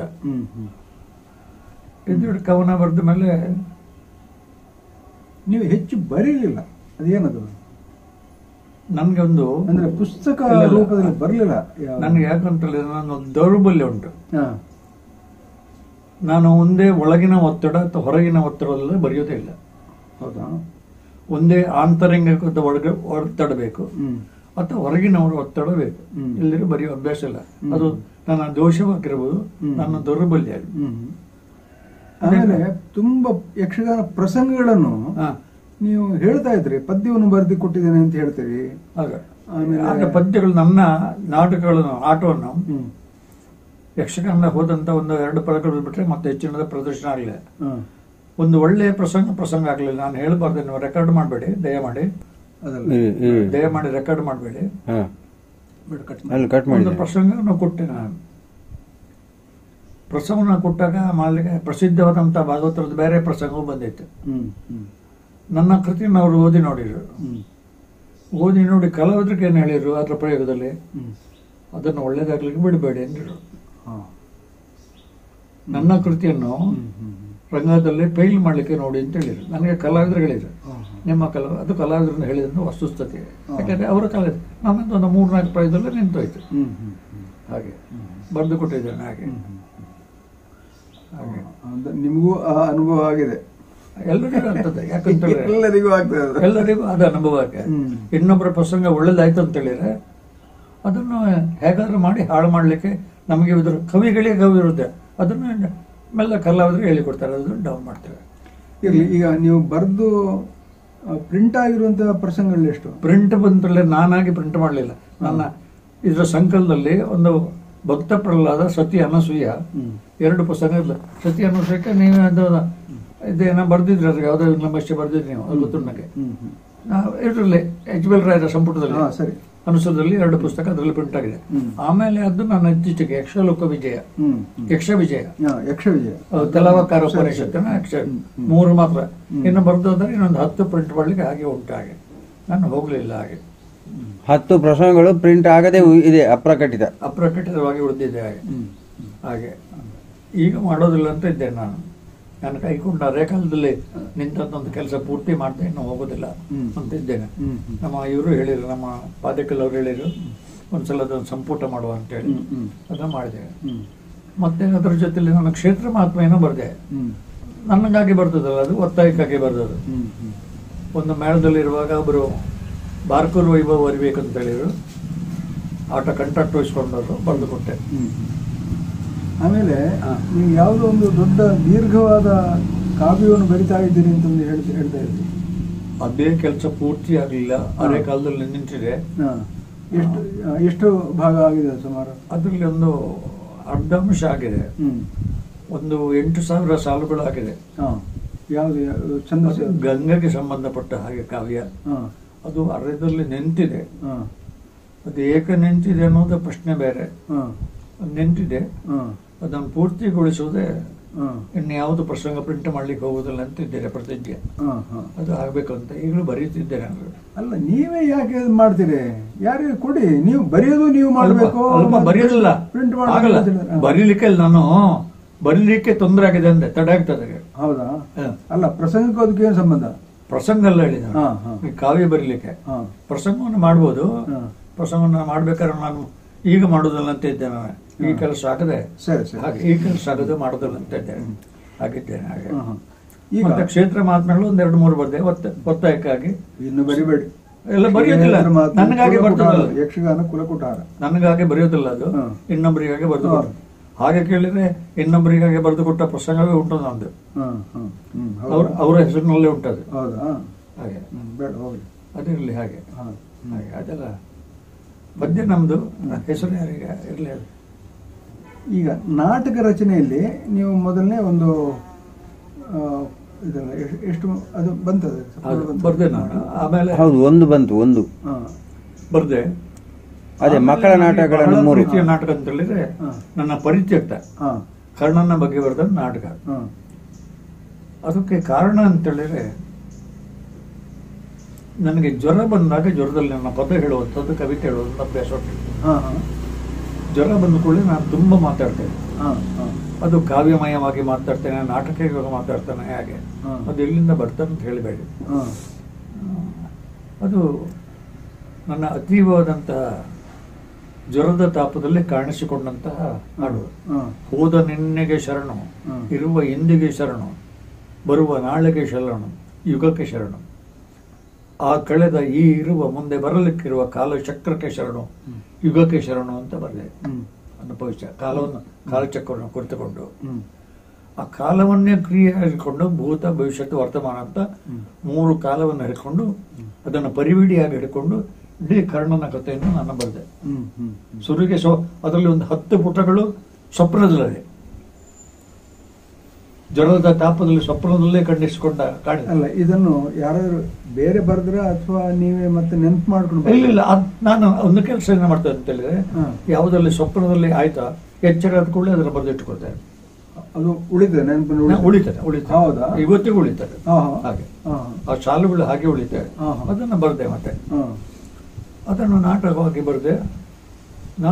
ಬರೆದು ಹಾಗೆ ಇತ್ತು. ಒಂದ್ಸಲ ನಾಟಕದ ಪ್ರತಿಯನ್ನು ಇವರಿಗೆ ಕೊಟ್ಟೆ, ರಂಗಭೂಮಿಯವರಿಗೆ. ರಂಗಭೂಮಿಯವರಿಗೆ ಕೊಟ್ಟಿದ್ದಾಗ ರಾಮದಾಸರ ಕೈಗೆ ಹೋಯ್ತದು. ರಾಮದಾಸರು ಅದನ್ನು ನಾಟಕವನ್ನು ನೋಡಿ ಬರೆದು ಹೇಳಿದರು, BV ಕಾರಂತರ ನಾಟಕಗಳನ್ನು ನೋಡಿದಂತ ನನಗೆ ಇದು BV ಕಾರಂತರಿಗಾಗಿ ಬರೆದಂತ ನಾಟಕದಾಗೆ ಕಾಣ್ತದೆ ಅಂತ ಬರೆದರು. ಇದು ಪ್ರಕಟವಾದಲ್ಲಿ ಪಠ್ಯ ಪುಸ್ತಕವಾಗಲು ಯೋಗ್ಯ ಅಂತ ಬರೆದರು. ಅವರನ್ನು ಕಾಗದ ಬರ್ತಾರೆ, ನನಗೆ ಬರ್ತಾರೆ ಅಷ್ಟೇ ಪ್ರತಿ ನನ್ನಲ್ಲಿ ಬರ್ತದೆ. ನನ್ನಲ್ಲಿ ಹಾಗೇ ಇತ್ತು ಪ್ರಾಜೆಕ್ಟ್. ಯೋಗ ಬರಲಿಲ್ಲ, ಕಾಲ ಬರಲಿಲ್ಲ. ಒಂದು ಸಲ ಸೇಡಿಯಪ್ಪ ಕೃಷ್ಣಮಠಲ್ಲಿಗೆ ನನ್ನ ಪ್ರಜಾಪ್ರಭುತ್ವೇಶ್ವರ ವಚನ ಶತಕ ಕೊಂಡೋಗ್ಲಿಕ್ಕೆ ಕೋಶಿಯವರು ಎಲ್ಲ ನೋಡಿ ಬರೆದದ್ದು. ಬನ್ನಂಜಿಯವರ ಮನೆಗೆ, ಸೇಡಿಯಪ್ಪರ ಮನೆಗೆ ಹೋಯ್ತು. ಹೋದ ಕೂಡಲೇ ವಿಷ್ಣು ಭಟ್ರು ಕರ್ಕೊಂಡು ಹೋದರು. ಅದನ್ನೆಲ್ಲ ಹೇಳಿ ಆದ್ಮೇಲೆ ಇನ್ನೇನು ಬರೆದಿದ್ರೆ ಕೇಳಿದ್ರೆ ನಾನು ಹೇಳಿಲ್ಲ, ಇನ್ನೊಂದು ನಾಟಕ ಬಂದಿದ್ದಾರೆ ಚೆನ್ನಾಗಿದೆ ಅಂತ ಹೇಳಿದ್ರು ಪಾದಕಲರು. ನನಗೊಮ್ಮೆ ಓದಿ ಹೇಳ್ಬೋದು ಅಂದರು. ಆಯ್ತು, ನಾಳೆಲ್ಲ ನಾಡ್ದು ಬರ್ತೇನೆ ಅಂದೆ. ಹೋಗಿ ಒಂದು 3/4 ತಾಸು ಓದಿ ಹೇಳಿದೆ, ಇವತ್ತಿಗೆ ಇಷ್ಟೇ ಸಾಕು, ನಿಮಗೆ ಕಷ್ಟ ತೊಂದರೆ ಇಲ್ದಿರ ನಾಳೆ ಬನ್ನಿ, ನಾಳೆ ಅರ್ಧ ಕೇಳ್ತೇನೆ ಅಂದರು. ಅವರು ಎಷ್ಟೊತ್ತು ಕೇಳುವಂಥದ್ದು ಅವರ ಆರೋಗ್ಯ ದೃಷ್ಟಿಯಿಂದ. ಮರುದಿವಸ ಹೋದೆ. ತಿರ್ಗ ಹೋದ ಕೂಡಲೇ ನಿನ್ನೆ ಈ ಸಾಲಿನವರೆಗೆ ಇಂಥದ್ದಿರಲಿ ನಿಂತಿದ್ದೆ ಅಂತ ಹೇಳಿದ್ರು ಜ್ಞಾಪಕದಲ್ಲಿ. ಇಂಥ ಕತೆ ಇಂಥ ಸಾಲಿನ ಜೊತೆಲಿ ಕೊನೆಗೆ ನಿಂತಿದ್ದೆ ಅಂತ ಅಷ್ಟು ಜ್ಞಾಪಕ ಆ ಪ್ರಾಯದಲ್ಲಿ. ನನಗೆ ಆಶ್ಚರ್ಯ ಆಯಿತು. ಪೂರ್ತಿ ಓದಿಕೊಂಡಿದ್ರೆ ಭಾರಿ ಚೆನ್ನಾಗಿದೆ ಅಂದರು. ಭಾರಿ ಚೆನ್ನಾಗಿದೆ, ಇದನ್ನು ಪ್ರಿಂಟ್ ಮಾಡಬೇಕಂದ್ರು. ಪ್ರಿಂಟ್ ಮಾಡಿ 4 ಅಕ್ಷರ ನಾನೇ ಮುನ್ನುಡಿ ಬರೀತೇನೆ ಅಂದ್ರು. ನಾನೇ ಬರಿಬೇಕಂತ ಕಂಡಿದ್ದೆ ಅಂತ ಪ್ರಿಂಟ್ ಮಾಡಿದೆ. ಪ್ರಿಂಟ್ ಮಾಡಿ ಅನಿರೀಕ್ಷಿತವಾಗಿ ಒಂದು ದಿವಸ ಯೂನಿವರ್ಸಿಟಿಯಿಂದ ಕಾಗದ ಬಂತು, ನಿಮ್ಮ ಪುಸ್ತಕವನ್ನು ಕನ್ನಡ ಮೇಜರ್ ಬಿಗೆ ಪಠ್ಯ ಪುಸ್ತಕವಾಗಿ ಆಯ್ಕೆ ಮಾಡಿದೆ, ಪುಸ್ತಕವನ್ನು ಒದಗಿಸಿಕೊಡ್ಬೇಕಂತ. ಹಾಗೆ ಅವರು ರೀಪ್ರಿಂಟ್ ಮಾಡಿದೆ. ಅಲ್ಲಿ ಮುನ್ನುಡಿಯವರು ಒಂದು ಬಹಳ ಸೊಗಸಾದಂತ ಒಂದು ಮುನ್ನುಡಿ ಬರೆದಾರೆ, ಒಂದು 4 ಪುಟದ್ದು. ಆದ್ರೆ BV ಕಾರಂತರ ನಾಟಕವನ್ನು ನೋಡ್ಲಿಲ್ಲ ನಾನು ಅಲ್ಲಿವರೆಗೆ, ಅವ್ರದ್ದು ಯಾರಂತ ಗೊತ್ತಿಲ್ಲ ಇವ್ರು ಬರೆಯುವಾಗ. ಆಮೇಲೆ ಹಸ್ತಪ್ರತಿಯಲ್ಲಿರುವಾಗ BV ಕಾರಂತರಿಗೆ ಕೊಟ್ಟೆ ಕಾವ್ಯ. ಹೇಳಿದ ಹಾಗೆ ಚೆನ್ನಾಗಿದೆ ನಾಟಕ. ಇದನ್ನು ರಂಗಕ್ಕೆ ತರಬೇಕಾದ್ರೆ ನನಗೂ ಸಹ 3 ತಿಂಗಳು ಪ್ರಾಕ್ಟೀಸ್ ಬೇಕು. ಹೌದಾ? 3 ತಿಂಗಳು ಪ್ರಾಕ್ಟೀಸ್ ಬೇಕು. ಈಗ ಕಷ್ಟ ನನಗೆ ಹಸ್ತಪ್ರತಿ ಕೊಟ್ಟರು. ಅದು ಪ್ರಿಂಟ್ ಆಯಿತು, ಟೆಕ್ಸ್ಟ್ ಬುಕ್ ಆಯಿತು. ಹಾಗೆ ಅಲ್ಲಿವರೆಗೆ ಬಿ ವಿ ಕಾರಂತ ನಾಟಕವನ್ನು ನೋಡಲಿಲ್ಲ, ಅವರನ್ನು ನೋಡಲಿಲ್ಲ. ಅದೊಂದು ಆಮೇಲೆ ರಂಗಭೂಮಿಯವರು ಅದನ್ನು ಅಭಿನಯ ಮಾಡಿರಲ್ಲ? ರಂಗಭೂಮಿಯವರಲ್ಲ, ಬೇರೆ ಕಡೆಯವರು ಅಭಿನಯ ಮಾಡಿರೋದು. ಹೌದಾ? ಇವರು ನಮ್ಮ ರಂಗಭೂಮಿಯವರು ಮಾಡಲಿಲ್ಲ. ರಂಗಭೂಮಿಯಲ್ಲಿ ನಾಟಕ ಸ್ಪರ್ಧೆಗೆ ತಂದದ್ದು ಬೇರೆ ಕಡೆಯವರು. ಹೌದಾ? ಹೆಗ್ಗೋಡಿನಲ್ಲಿ ನಾಟಕ ಆಯಿತು, ಮೈಸೂರಿನಲ್ಲಿ ಆಯಿತು. ಮೈಸೂರಿನಲ್ಲಿ ಯಾವ್ದವರೊಬ್ರು ಈ ಕಾಲದಲ್ಲಿ ಇಷ್ಟು ಒಳ್ಳೆ ನಾಟಕ ಬರ್ತಾರೆ ಅಂತೇಳಿ ನನಗೆ ಗೊತ್ತಾಯ್ತು ಅಂತ ಮೆಚ್ಚಿಕೊಟ್ರು. ನಾಟಕ ನೋಡಿದ್ರು. ಪರಮೇಶ್ವರ ಭಟ್ರು ಹೇಳಿದ್ರು ಅದನ್ನು ಬರ್ದಾಗ, ಈ ನಾಟಕವು ಮೊದಲೇ ಬರ್ತಿದ್ದೆ ಕರ್ಣನ ಬಗ್ಗೆ ಕುವೆಂಪು ನಾಟಕವನ್ನೇ ಬರ್ತಿರ್ಲಿಲ್ಲ ಅಂತ ಹೇಳಿ. ಅವರು ಕಾನೇನೆ ಅಂತ ಒಂದು ಬರ್ತಿದ್ರು. ನಿಮ್ಮ ನಾಟಕ ಮೊದಲು ಪ್ರಿಂಟ್ ಆಗ್ತಿದ್ರೆ ಅವ್ರು ನಾಟಕವನ್ನೇ ಬರೀತಿರಲ್ಲ ಅಂತ. ಹಾಗೆಲ್ಲ ನಾಟಕ ನಾನು ಬರ್ತೀನಿ ಚೆನ್ನಾಗಿ. ಹಾಗೆ ಹೊಸತನೇ ಏನಿಲ್ಲ. ಇರಲಿ. ಈಗ ಶಿಕ್ಷಕರಾದ್ರೆ, ಕವಿ ಆದ್ರೆ, ಯಕ್ಷಗಾನ ಅರ್ಥಧಾರಿ ಆದ್ರೆ, ಆಮೇಲೆ ಸಾಹಿತ್ಯ ಸಂಘಟನೆಗೆ ಮೊದಲು ಹರಿದಾಸರಾದ್ರಿ. ಅದು ಯಾಕೆ ಹರಿದಾಸರ? ಅದು ಎಲ್ಲಿಂದ ಬಂತು ನಿಮಗೆ? ನಿಜವಾಗಿ ಆದ್ರೆ ಅದು ತಮಾಷೆಗಾಗಿ ಕೈಕೊಂಡದ್ದು. ತಮಾಷೆಗಾಗಿ ಟೆನ್ನಿಸಲ್ಲೇ ಇತ್ಯಾದಿ ಎಲ್ಲ ಮಾಡ್ತಿದ್ದಲ್ಲ. ನಮ್ಮ ಯು ಕೃಷ್ಣರಾವತ್ ಅವರು ಪರೀಕ್ಷಾಧಿಕಾರಿಗಳಿದ್ರು ಕಾರ್ಯಕ್ರಮದಲ್ಲಿ. ಯಾವಾಗ ಮೀಟಿಂಗ್ ಸಭೆ ಎಲ್ಲ ನಡೀತು ವರ್ಷಕ್ಕೆ. ಮನೋರಂಜನಾ ಕಾರ್ಯಕ್ರಮ ಮಾಡಬೇಕು, ಬೇರೆ ಬೇರೆ ಶಾಲೆಯವರು ಒಂದೊಂದು 10 ನಿಮಿಷ 5 ನಿಮಿಷದ ಕಾರ್ಯಕ್ರಮ ಕೊಡೋದು ಅಂತ ಹೇಳಿದ್ರು. ಶಾಲೆಗೆ ಬಂದವರು ಹೇಳಿರು, ನಿಮ್ದೊಂದು ಹರಿಕಥೆ ಆಗಬೇಕಂದ್ರೆ. ಯಾರು? ಅವರೇ ಕೃಷ್ಣ? ಶಾಲೆಗೆ ಬಂದವರು ಅಧಿಕಾರಿಗಳು ದಾಟ್ತು. ಹೌದಾ? ಹೆಸರು ಹೇಳಿರು. ಕಾರ್ಯಕ್ರಮದಲ್ಲಿ ನನಗೆ 10 ನಿಮಿಷದ ಅವಕಾಶ ಸಿಕ್ಕಿತು. ಅಲ್ಲಿವರು ಹರಿಕಥೆ ಕೇಳಿದ್ದೆ, ನಾನು ಕೇಳಲಿಲ್ಲ. ವ್ಯಾಸ ಮಾಸ್ಟರ್ ಎಸ್ ಶಾಲೆಯಲ್ಲಿ ಸಂಗೀತ ಮಾಸ್ಟರ್ ಹೋಗಿ ಮೊದಲು ನಮಸ್ಕಾರ ಮಾಡಿದೆ. ನನಗೆ ಸಂಗೀತ ಏನು ಗೊತ್ತಿಲ್ಲ. ನೀವು ಏನು ಹೆದರಬೇಡಿ, ನಾನು ಇದ್ದೇನೆ ಅಂದರು. ಕಾರ್ಯಕರ್ತರ ಹತ್ರ ಹೋಗಿ ಹೇಳಿದೆ. ಇದು ಕಾರ್ಕಳದಲ್ಲಿ? ಎಸ್.ಯು.ಟಿಯಲ್ಲಿ. ಹೌದಾ? ಹೌದು, ಎಸ್.ಯು.ಟಿ ಶಾಲೆಯಲ್ಲಿ. ಮೆಲ್ಲ ಹೋಗಿ ಕಾರ್ಯಕರ್ತರ ಹತ್ರ ಹೇಳಿದೆ, ನಂದು ಕಾರ್ಯಕ್ರಮ ಕೊನೆಗೆ ಇಡಿ ಅಂದ್ರೆ. ಯಾಕಂದ್ರೆ ಸಮಯ ಆಗಿ ಹೋದ್ರೆ ನನಗೆ ತಪ್ಪಿ ಹೋಗ್ತದಲ್ಲ. ನನ್ನ ದೃಷ್ಟಿಯಲ್ಲಿ ಹಾಗೆ. ಯಾಕಂದ್ರೆ ನನಗೆ ಹೆದರಿಕೆ ಬೇರೆ, ಇದ್ರ ಬೇರೆ. 5 ನಿಮಿಷ ಹರಿಕತೆ ಮಾಡಿದೆ.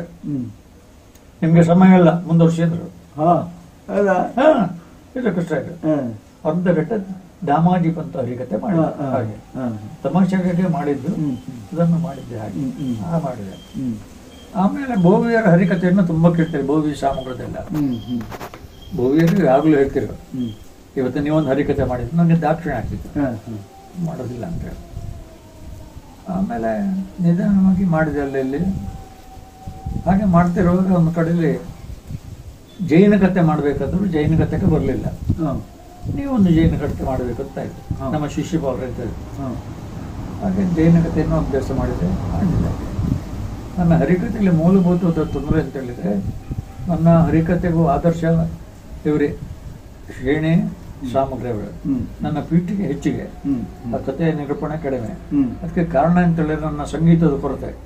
ನಾನು ಏನಾದ್ರು ಹೇಳಿದ್ರೆ ಭಜನೆ ದಾಟಿಯಲ್ಲಿ ಸಂಗೀತ ಹೇಳ್ತಿದ್ರೆ ಹೇಳ್ತೇನೆ. ನೀವು ಕೇಳಿದ್ದೀರಿ, ಹೇಳ್ತೇನೆ. ನಾನು ಪ್ರಭುತ್ವ ಇಲ್ಲ. ವ್ಯಾಸರ ಮಾಸ್ಟರು ನಿಮ್ಮ ಪದ ರಚನೆ ನಿಮ್ಮದೇ ಆದ್ರಿಂದ ನಮ್ಮದೇ ರಚನೆ. ಹೌದು, ಅದರಲ್ಲಿ ಕಾವ್ಯ ಅಂಶ ತುಂಬಾ ಇರ್ತದೆ. ನನ್ನ ಹರಿಕಥೆಗೆಲ್ಲ ನಂದೇ ಕಾವ್ಯ. 2 ಕಾರಣ ಅದಕ್ಕೆ. ಒಂದು ಗುಟ್ಟು ಹೇಳ್ತೇನೆ. ಒಂದು ಕಾರಣ ಅಂತ ಹೇಳಿದ್ರೆ, ಶಾಸ್ತ್ರೀಯವಾಗಿ ನಂಗೆ ಸಂಗೀತ ಹೇಳಲಿಕ್ಕೆ ಅಭ್ಯಾಸ ಮಾಡಲಿಲ್ಲ. ಭಜನೆ ಹೇಳ್ತದೆ ಅಂದ್ರೆ ರಾಗದ ಸಾಮಾನ್ಯ ಛಾಯೆ ಗೊತ್ತಿತ್ತು. ಹಾಗೂ ಸ್ವಂತ ಇನ್ನೊಂದು ದಾಸರ ಕೀರ್ತನೆ ಹಾಡಿದ್ರೆ ಹೋಲಿಕೆ ಬರ್ತದಲ್ಲ. ಹೋಲಿಕೆಯಿಂದ ತಪ್ಪಿಸಿಕೊಳ್ಬೇಕಂತ ಕಂಡಿದ್ದೆ ನನಗೆ. ಹೋಲಿಕೆಯಿಂದ ತಪ್ಪಿಸಿಕೊಂಡ್ರೆ ಆಗ್ತದೆ, ಕಂಪೇರ್ ಮಾಡೋದಿಲ್ಲ. ಪುರಂದರದಾಸರ ಕನಕದಾಸರ ಹಾಡೋದನ್ನ ಅವ್ರು ಹಾಡಿದ ಬೇರೆಯವರು. ನನ್ನ ಸ್ವಂತ ರಚನೆಗೆ ನಮಗೆ ಶಕ್ತಿ ಇರುವಾಗ ನಾನು ಯಾಕೆ ಮಾಡಬಾರ್ದು? ಕರೆಕ್ಟ್. ಅದು ಇನ್ನು ನನಗೆ ಸ್ವಂತ ಕವಿತಾ ಶಕ್ತಿ ಉಂಟಿದ್ರಲ್ಲ. ಎಲ್ಲಿವರೆಗಂದ್ರೆ ವ್ಯಾಸಮಾಸ ಇರುವಾಗ ನಮ್ಮ ಕವಿತೆ ಆ ಕಾಲಕ್ಕೆ ಆಶು ಕವಿತೆ ಇದೆ. ಒಂದು ಸನ್ನಿವೇಶಕ್ಕೆ ಹೋದಾಗ ಒಂದು ರಾಗವನ್ನು ಅವ್ರು ಎತ್ತಿಕೊಟ್ರು, ನಾನು 1 ಲಕ್ಷ ಕಂಪೋಸ್ ಮಾಡಿದೆ, 2 ಲಕ್ಷ ಸಮರ ಭಾಷೆ ಹೀಗೆ ಆಗ್ತದೆ. ಅಂಥದ್ದು ಹಾಡು ಬಹುಶಃ 100 ಆಗಿರ್ಬೋದು, ಈಗ ನೆನಪಿಲ್ಲ. ಅವ್ರು ತೀರಿ ಆದ್ಮೇಲೆ ನನಗೆ ಇದು ಕಷ್ಟ ಆಗಿದೆ. ಈಗ ನಾನು ಹರಿಕತೆ ಮಾಡ್ತೇನೆ ಅಂತಂದರೆ ನಾನು ಬದ್ಧತೆ ಮಾಡಿ ಮತ್ತೆ ಅವಳಿಗೆ ಬರೆದು ಕೊಡಬೇಕಾಗಿದೆ. ಮೊದಲು ಹಾಗಲ್ಲ, ಆ ಸಮಯಕ್ಕೆ ಹೋಗ್ತಿದ್ದೆ ಹಾಗೆ ಆಶುಕವಿತೆಯಾಗಿ. ನನ್ನ ಹರಿಕತೆಗೆ 100ಕ್ಕೆ 90% ಶ್ಲೋಕಗಳನ್ನು ಬಿಟ್ಟು ಹಾಡುಗಳೆಲ್ಲ ಸ್ವಂತ ರಚನೆ. ಹಾಗೆ ತಮಾಷೆ ತುಂಬಾ ಹೇಳ್ತಾ ಇದ್ರಿ ಅಲ್ವಾ? ತಮಾಷೆಗಳೆಲ್ಲ ತಮಾಷೆ ಹರಿಕತೆಯಲ್ಲಿ ಉಪಕಥೆಯೂ ಬೇಕಾಗ್ತದ್ರಿಂದ ಕೆಲವೊಮ್ಮೆ ಉಪಕಥೆ ತಮಾಷೆ ಎಲ್ಲ ಬೇಕಾಗ್ತಿತ್ತು. ಇಲ್ಲ ಅಷ್ಟೆಲ್ಲ ಉಪಕಥೆಯನ್ನು ನಾನು ಉಪಯೋಗಿಸ್ತಿರ್ಲಿಲ್ಲ, ಮಾಡ್ತಿದ್ದೆ ಹಾಗೆ. ಹರಿಕತೆಯಲ್ಲಿ ಒಮ್ಮೆ ನನ್ನ ಸತ್ವ ಪರೀಕ್ಷೆ ಆಗಿತ್ತು. ಸತ್ವ ಪರೀಕ್ಷೆ ಮತ್ತೇನಿಲ್ಲ, ಜಲವಳ ಕರಿಕೆಯಲ್ಲಿ ಒಂದು ದೇವಸ್ಥಾನದಲ್ಲಿ ನವರಾತ್ರಿ ಕಾಲಕ್ಕೆ 15 ದಿವಸ ಹರಿಕತೆ. ಒಂದು ಮುಖ್ಯ ಅದು 1 ವರ್ಷ 16 ಬಂದ್ರೆ ತಿಥಿ ಬಂದ್ರೆ 16 ಆಗ್ಬೇಕು. ಇದು ನೀವು ಶಾಲೆ ಬಿಟ್ಟ ಮೇಲೆ? ಅಲ್ಲ, ಶಾಲೆ ಬಿಟ್ಟಲ್ಲ, ಶಾಲೆಗೆ ಹೋಗ್ತಿರುವಾಗಲೇ. ಹೌದಾ? 1 ವರ್ಷ ಇಲ್ಲ, ಶಾಲೆ ಇಲ್ಲ, ಶಾಲೆ ಬಿಟ್ಟ ಮೇಲೆ ಹರಿಕತೆ ಆಯ್ತು. 16 ಹರಿಕತೆ. 16 ಹರಿಕತೆ ಮಾಡೋಕೆ ಸತ್ವ ಪರೀಕ್ಷೆ. ನಿನ್ನೆ ಹೇಳಿದ ಹಾಡನ್ನೇ ಇವತ್ತು ಹಾಳಬಾರ್ದು, ನಿನ್ನೆ ಹೇಳಿದ ಉಪಕಥೆಯನ್ನು ಹೇಳಬಾರ್ದು. 16 ದಿವಸಕ್ಕೂ 16 ಹೊಸ್ತಾಗ್ಬೇಕು. ಅದಕ್ಕಿಂತ ಮೊದಲು ಅಂತ ಕಂಡೀಷನ್ ಹಾಕಿದ್ರು. ಕಂಡೀಷನ್ ಇಲ್ಲ, ಕ್ರಮವೇ ಹಾಕಿದ್ದು. ಇಲ್ದಿರ ಇವನಿಗೆ ಗೊತ್ತಿರೋದು ಹೇಗೆ ಅಂತ ಹೇಳ್ತಾರೆ. ಆವಾಗ ಏನಾಗ್ತದೆ, ಅದು ಯಾವ ಗೊತ್ತುಂಟ, ನಮ್ಗೆ ಕಥೆ ಯಾವುದು ಅಂತ ಗೊತ್ತಾಗೋದು ರಾತ್ರಿ ಗೊತ್ತಾಗುತ್ತೆ. ಇವತ್ತಿನ ಹರಿಕತೆ ಅಲ್ಲಿ ಸೇವಾಕರ್ತರು ಹರಿಕತೆ ಮಾಡೋದು ಸೇವಕ. ಅವ್ರು ಹೇಳಿದ ಕಥೆಯನ್ನು ಹೇಳ, ಅವ್ರು ಇವತ್ತು ಬಂದು ಹೇಳ್ತಾರೆ, ನಾಳೆ ನಮ್ಮ ಹರಿಕತೆ ಅಂದ್ರೆ ಇಂಥ ಕಥೆ ಆಗ್ಬೇಕು ಅಂತ ಹೇಳ್ತಾರೆ. ಅವ್ರಿಗೆ ಸಂತೋಷ ಆದ್ರೆ ಇವತ್ತಿನ ಕಥೆಯನ್ನು ನಾಳೆ ಮಾಡಿ ಅಂತ ಹೇಳ್ತೀರಿ. ಇವತ್ತಿನ ಕಥೆ ಸಂತೋಷ, ಅದೇ ಕಥೆಯನ್ನು ಮಾಡಿ ಅಂತ ಹೇಳ್ತೀರಿ. ಹೆಚ್ಚಾಗಿ ಹೊಸ ಕಥೆಯನ್ನು ಹೇಳ್ತೀರಿ, ಇಂಥದ್ದು ಮಾಡಿ ಅಂತ ಅದು ಮಾಡಿ. ಆವಾಗ ಒಂದು 16 ದಿವಸ ಸತ್ವ ಪರೀಕ್ಷೆ, ಹಗಲು ಚಿಂತನೆ ಮಾಡ್ಲಿಕ್ಕೆ ಅವಕಾಶ ಇತ್ತು. ಹಾಗೆ ಹೊಸ ಹಾಡು ಮಾಡಿದ್ರು. ಹಾಡಿಗೇನು ಸಮಸ್ಯೆ ಬರ್ತಿರ್ಲಿಲ್ಲ. ಹಾಗೆ ವ್ಯಾಸರ ಮಾಸ್ಟರ್ ಇದ್ದರಿಂದ ಹಾಡಿಗೇನು ಕೊರತೆ ಬರಲಿಲ್ಲ. ಹಾಗೆ ಹರಿಕತೆ ಹಾಗೆ ಮಾಡ್ತಿದ್ದೆ, ಮಾಡಿದ್ದಿಲ್ಲ. ಹಾಗೆ ಈ ಹಿನ್ನೆಲೆಯಲ್ಲಿ ನೀವು ಸಾಹಿತ್ಯದ ಒಲವು ಹೆಚ್ಚಾದ ಹಾಗೆ ಅದರ ವ್ಯವಸ್ಥಾಪನ ಅಂದ್ರೆ ಆಡಳಿತ, ಇದಕ್ಕೆ ಹೇಗೆ ನೀವು ಪ್ರವೇಶ ಮಾಡಿದ್ರೆ? ಯಾವುದಕ್ಕೆ? ಸಾಹಿತ್ಯ ಆರ್ಗನೈಸೇಷನ್, ಸಾಹಿತ್ಯ ಸಂಘಟಕರಾಗಿ ಹೇಗೆ ನೀವು? ಸಾಹಿತ್ಯ ಸಂಘಟನೆಗೆ ಅನಿವಾರ್ಯವಾಗಿ ಪುನರ್ ತಾಲೂಕು ಅಧ್ಯಕ್ಷನನ್ನಾಗಿ ಮಾಡಿದ್ರೆ ನನಗೆ ಮಾಡಲೇಬೇಕಾಯ್ತು. ಹೌದಾ? ಯಾಕಂದ್ರೆ ಅಧ್ಯಕ್ಷ ಆದ್ಮೇಲೆ ಹೊಣೆಗಾರಿಕೆ ಬೇರೆ ಮಾಡಬೇಕಲ್ಲ. ಅದರೊಟ್ಟಿಗೆ ಹೆಬ್ರಿಲಿನ ಕರ್ನಾಟಕ ಸಂಘ ಅಂತ ಮಾಡಿದ್ರು ನಾವು. ರವೀಂದ್ರ ಹೆಗ್ಡೆ ಇದ್ರು, ಅಲ್ಲಿ ಚಟುವಟಿಕೆ ಮಾಡ್ತಾ ಇದ್ರು. ಅನಿವಾರ್ಯವಾಯಿತು. ಒಂದು ಸಾಹಿತ್ಯ ವಿದ್ಯಾರ್ಥಿ ಕೂಡ ಬೇರೆ ಚಟುವಟಿಕೆ ಮಾಡುವಂಥದ್ದು ಮಾಡುವಂಥದ್ದು ಅಗತ್ಯ ಆಯ್ತು. ಸಂಘಟನೆಯನ್ನು ಮಾಡಿದ್ದೆ. ಬೇಲಾಡಿಯ ಸಂಘಟನೆ ಜೊತೆಗೂ ತುಂಬಾ ವರ್ಷ ಮಾರ್ಗದರ್ಶನ ಇತ್ಯಾದಿ ಮಾಡಿದ್ದೆ. ಸಂಘಟನೆ ನನಗೇನು ಸಂಘಟನೆ ಖರ್ಚಾಗ್ಲಿಲ್ಲ. ಅಲ್ಲಿ ನಾಡ ಹಬ್ಬಕ್ಕೆ ನೀವೇ? ನಾಡ ಹಬ್ಬದಲ್ಲಿ ಅಲ್ವಾ ಪೂರ್ತಿ ಮಾರ್ಗದರ್ಶನ ನಾನಾಗಿದ್ದೆ 20 ವರ್ಷ. ಹಾಗೆ ಯಾರ್ಯಾರನ್ನು ಕರಿಬೇಕು, ಯಾರ್ಯಾರಿಗೆ ವಿಷಯ ಕೊಡಬೇಕು, ಮಾನಪತ್ರ ಬರೆದು ಕೊಡೋದು ಪೂರ್ತಿ ಎಲ್ಲ ನನ್ನದೇ ಇತ್ತು. ಹಾಗೆ ಅದು ಮಾಡಿದ್ದೆ. ಒಂದು ಅಂತ ಹೇಳಿದ್ರೆ ಮೂಲಭೂತವಾಗಿ ನನ್ನ ಬಡತನದ ನೋವುಗಳನ್ನು ಮರೆಸಿದ್ದೆ ಸಾಹಿತ್ಯ ಮತ್ತು ಕಲೆಗಳು. ನಾನೆಲ್ಲವನ್ನು ಮರೀತಿದ್ದೆ. ಅದು ನನ್ನ ನೋವನ್ನು ಮರಲಿಕ್ಕೆ ಒಂದು ಮಾಧ್ಯಮ ಆಗ್ತಿತ್ತು. ಕೆಲವೊಮ್ಮೆ ಹರಿಕತೆಗೆ ಇತ್ಯಾದಿ ಹೋಗುವಾಗ ಹಬ್ಬದ ದಿವಸ ನಡೆಯೋದು ಕಾರ್ಯಕ್ರಮ. ಅಮ್ಮ ಹೇಳ್ತಿರು, ಮಗ ಇನ್ನೆಲ್ಲ ಕಾರ್ಯಕ್ರಮ ಉಂಡ ಪರ್ಬತ್ತ ಅಂತ. ಅಮ್ಮನ ಹೆಚ್ಚು ಇದ್ದಿರಲಿಲ್ಲ. ಆಗ ಅಪ್ಪ ಹೇಳ್ತಿದ್ರು, ಅವ ಇದ್ದ ದಿವಸ ನಮ್ಗೆ ಮನೇಲಿ ಹಬ್ಬ ಮಾಡುವ, ನಾವು ಹೋಗಿ ಬರ್ಲಿ ಅಂತ ಹೇಳಿದ್ರು. ಅಪ್ಪನಂತ ಹಾಗೆ. ಅಪ್ಪನ ಅಂತ ಹೇಳಿದ್ರೆ ಅದು ಅಷ್ಟು ಮಾತ್ರ ಅಲ್ಲ, ಅಂತ ಅಪ್ಪನನ್ನ ಬಡಿಯೋದು ಭಾಗ್ಯವಾಯ್ತು. ನಾನು ತಾಳಮಲ್ಲಿಗೆ ಹೋದ್ರೆ ಹರಿಕತೆ ಬಂದ್ರೆ ಬೆಳಿಗ್ಗೆ ಸುರುವಿ ಕೇಳೋದು, ನಿನ್ನೆ ಎಂತ ಪಾತ್ರ ಮಾಡಿದ್ದೀವಿ, ಕಾರ್ಯಕ್ರಮ ಹೇಗಾಯ್ತು ಅಂತ ಕೇಳ್ತಿರೋರು. ಅವರ ಪರೋಕ್ಷ ಬೆಂಬಲ ಇತ್ತು. ಇದನ್ನು ನಾನು ಮರೀಲಿಕ್ಕೆ ಸಾಧ್ಯ ಇಲ್ಲ. ಹಾಗೆ ನಾನು ನೋಡಿದ್ದೇನೆ, ತುಂಬಾ ಸದ್ಯ ನೋಡಿದ್ದೀರಿ. ಹಾಗೆ ತುಂಬಾ ಕಾರ್ಕಳ ಸಂಘಕ್ಕೂ ಬರ್ತಿದ್ರು. ಹಾಗೆಲ್ಲ ಮಾಡಿ ಸಾಹಿತ್ಯ ಸಂಘಟನೆ ಹಾಗೆ ಅನಿವಾರ್ಯ. ನನಗೆ ಕಷ್ಟ ಆಗ್ಲಿಲ್ಲ ಸಾಹಿತ್ಯದ ಅಂತೇಳಿ. ಈಗಿನ ಹಾಗೆ ಅಲ್ಲ, ಅದರಿಂದ ನಿಮ್ಮ ಸಾಹಿತ್ಯ ರಚನೆಗೆ ಏನಾದ್ರು ತೊಂದರೆ ಆಯ್ತಾ? ಏನ್ ಸಂಘಟನೆ ಇಲ್ಲ, ರಚನೆಗೆ ತೊಂದರೆ.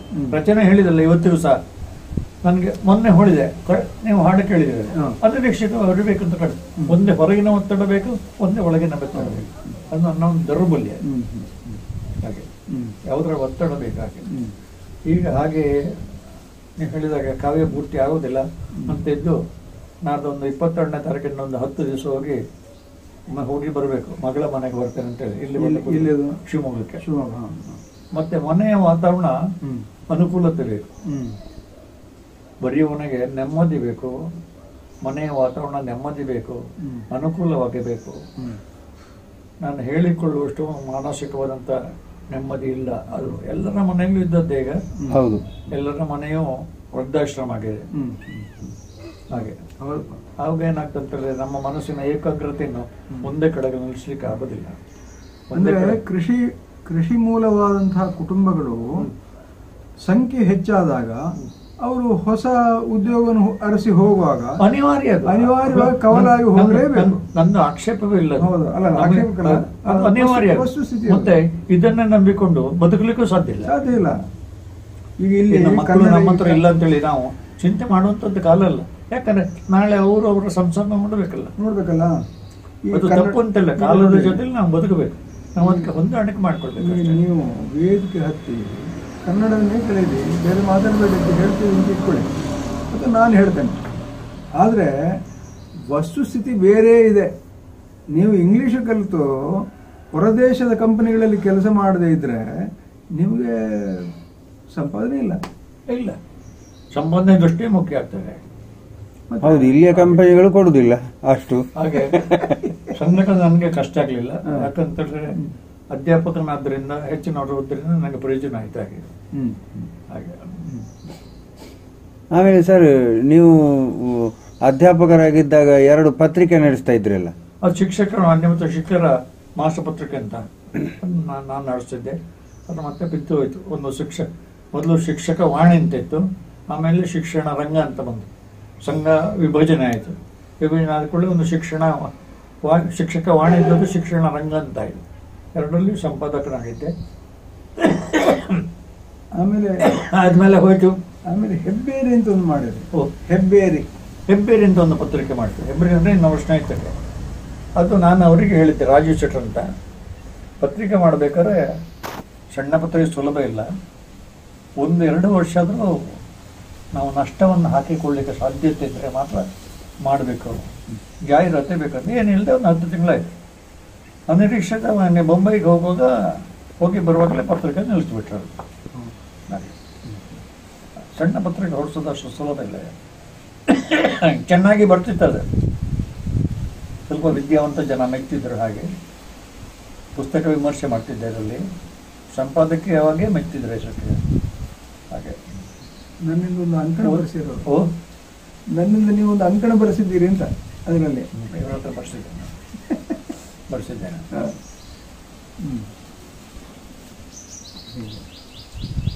ನನಗೆ ಇನ್ನೊಂದು ನೋವಿದೆ. ನನ್ನ ಸಹಜವಾಗಿ ಏನುಂಟ ಅದನ್ನು ಇನ್ನೂ ಪೂರ್ತಿ ಹೊರಗೆ ಹಾಕ್ಲಿಕ್ಕೆ ಆಗಲಿಲ್ಲ ಅಂತ. ಅಲ್ಲ, ನಿಮ್ಮ ಒಳಗೆ ಇರುವಂತಹ ಆ ಒಂದು ಸಂಪತ್ತಿದೆಯಲ್ಲ, ಅದು ಯಾವ್ದು ಹೇಳಿ, ಅದು ಸಾಹಿತ್ಯ ಇರ್ಬೋದು ಅಥವಾ ಸಂಸ್ಕೃತಿಗೆ ಸಂಬಂಧಪಟ್ಟು ಅದು ಸಂಪೂರ್ಣ ಅಭಿವ್ಯಕ್ತಿ ಆಗಲಿಲ್ಲ. ಅದೇ ನೋವು ನಾನು ಹೇಳಿದ್ದೆ. ಅದು ಪುಸ್ತಕದ ರೂಪದಲ್ಲಿ ಬರಲಿಲ್ಲ. ಈಗ ಇದೇ ಅವಧಿಯಲ್ಲಿ ಈಗ ನಾನು ಸಹ ಇದೇ ಅವಧಿಯಲ್ಲಿ ಕೆಲಸ ಮಾಡಿದ್ದು. ಅವರು ಅದು ಮಾಡಲ್ಲ, ಅವರ ಸಮಸ್ಯೆಗಳು ಬೇರೆ, ನಂದು ಬೇರೆ ಇಟ್ಕೊಳ್ಳಿ.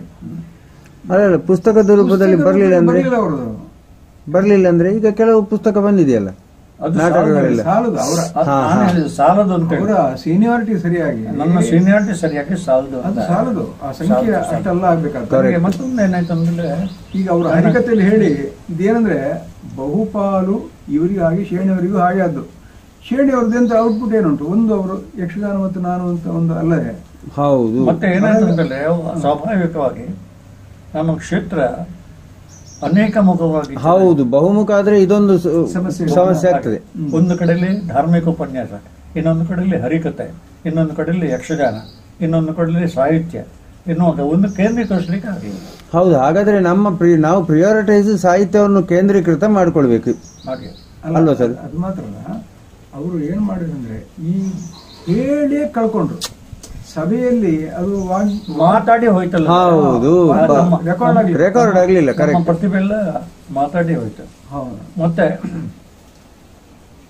ಇನ್ನೊಂದು ನಾನು ಹೇಳಲೇಬೇಕಾದ ಮಾಡ್ತೋದೆ, ಸಾಮಾನ್ಯ ಒಂದು 20 ವರ್ಷದಿಂದ ನನ್ನ ಚಿಂತನೆಯ ಬಗೆಗೆ, ನನ್ನ ಬರೆಹದ ಬಗೆಗೆ ದಟ್ಟವಾದ ಪ್ರಭಾವ ಬನ್ನಂಜಿಯವರಿಗೆ.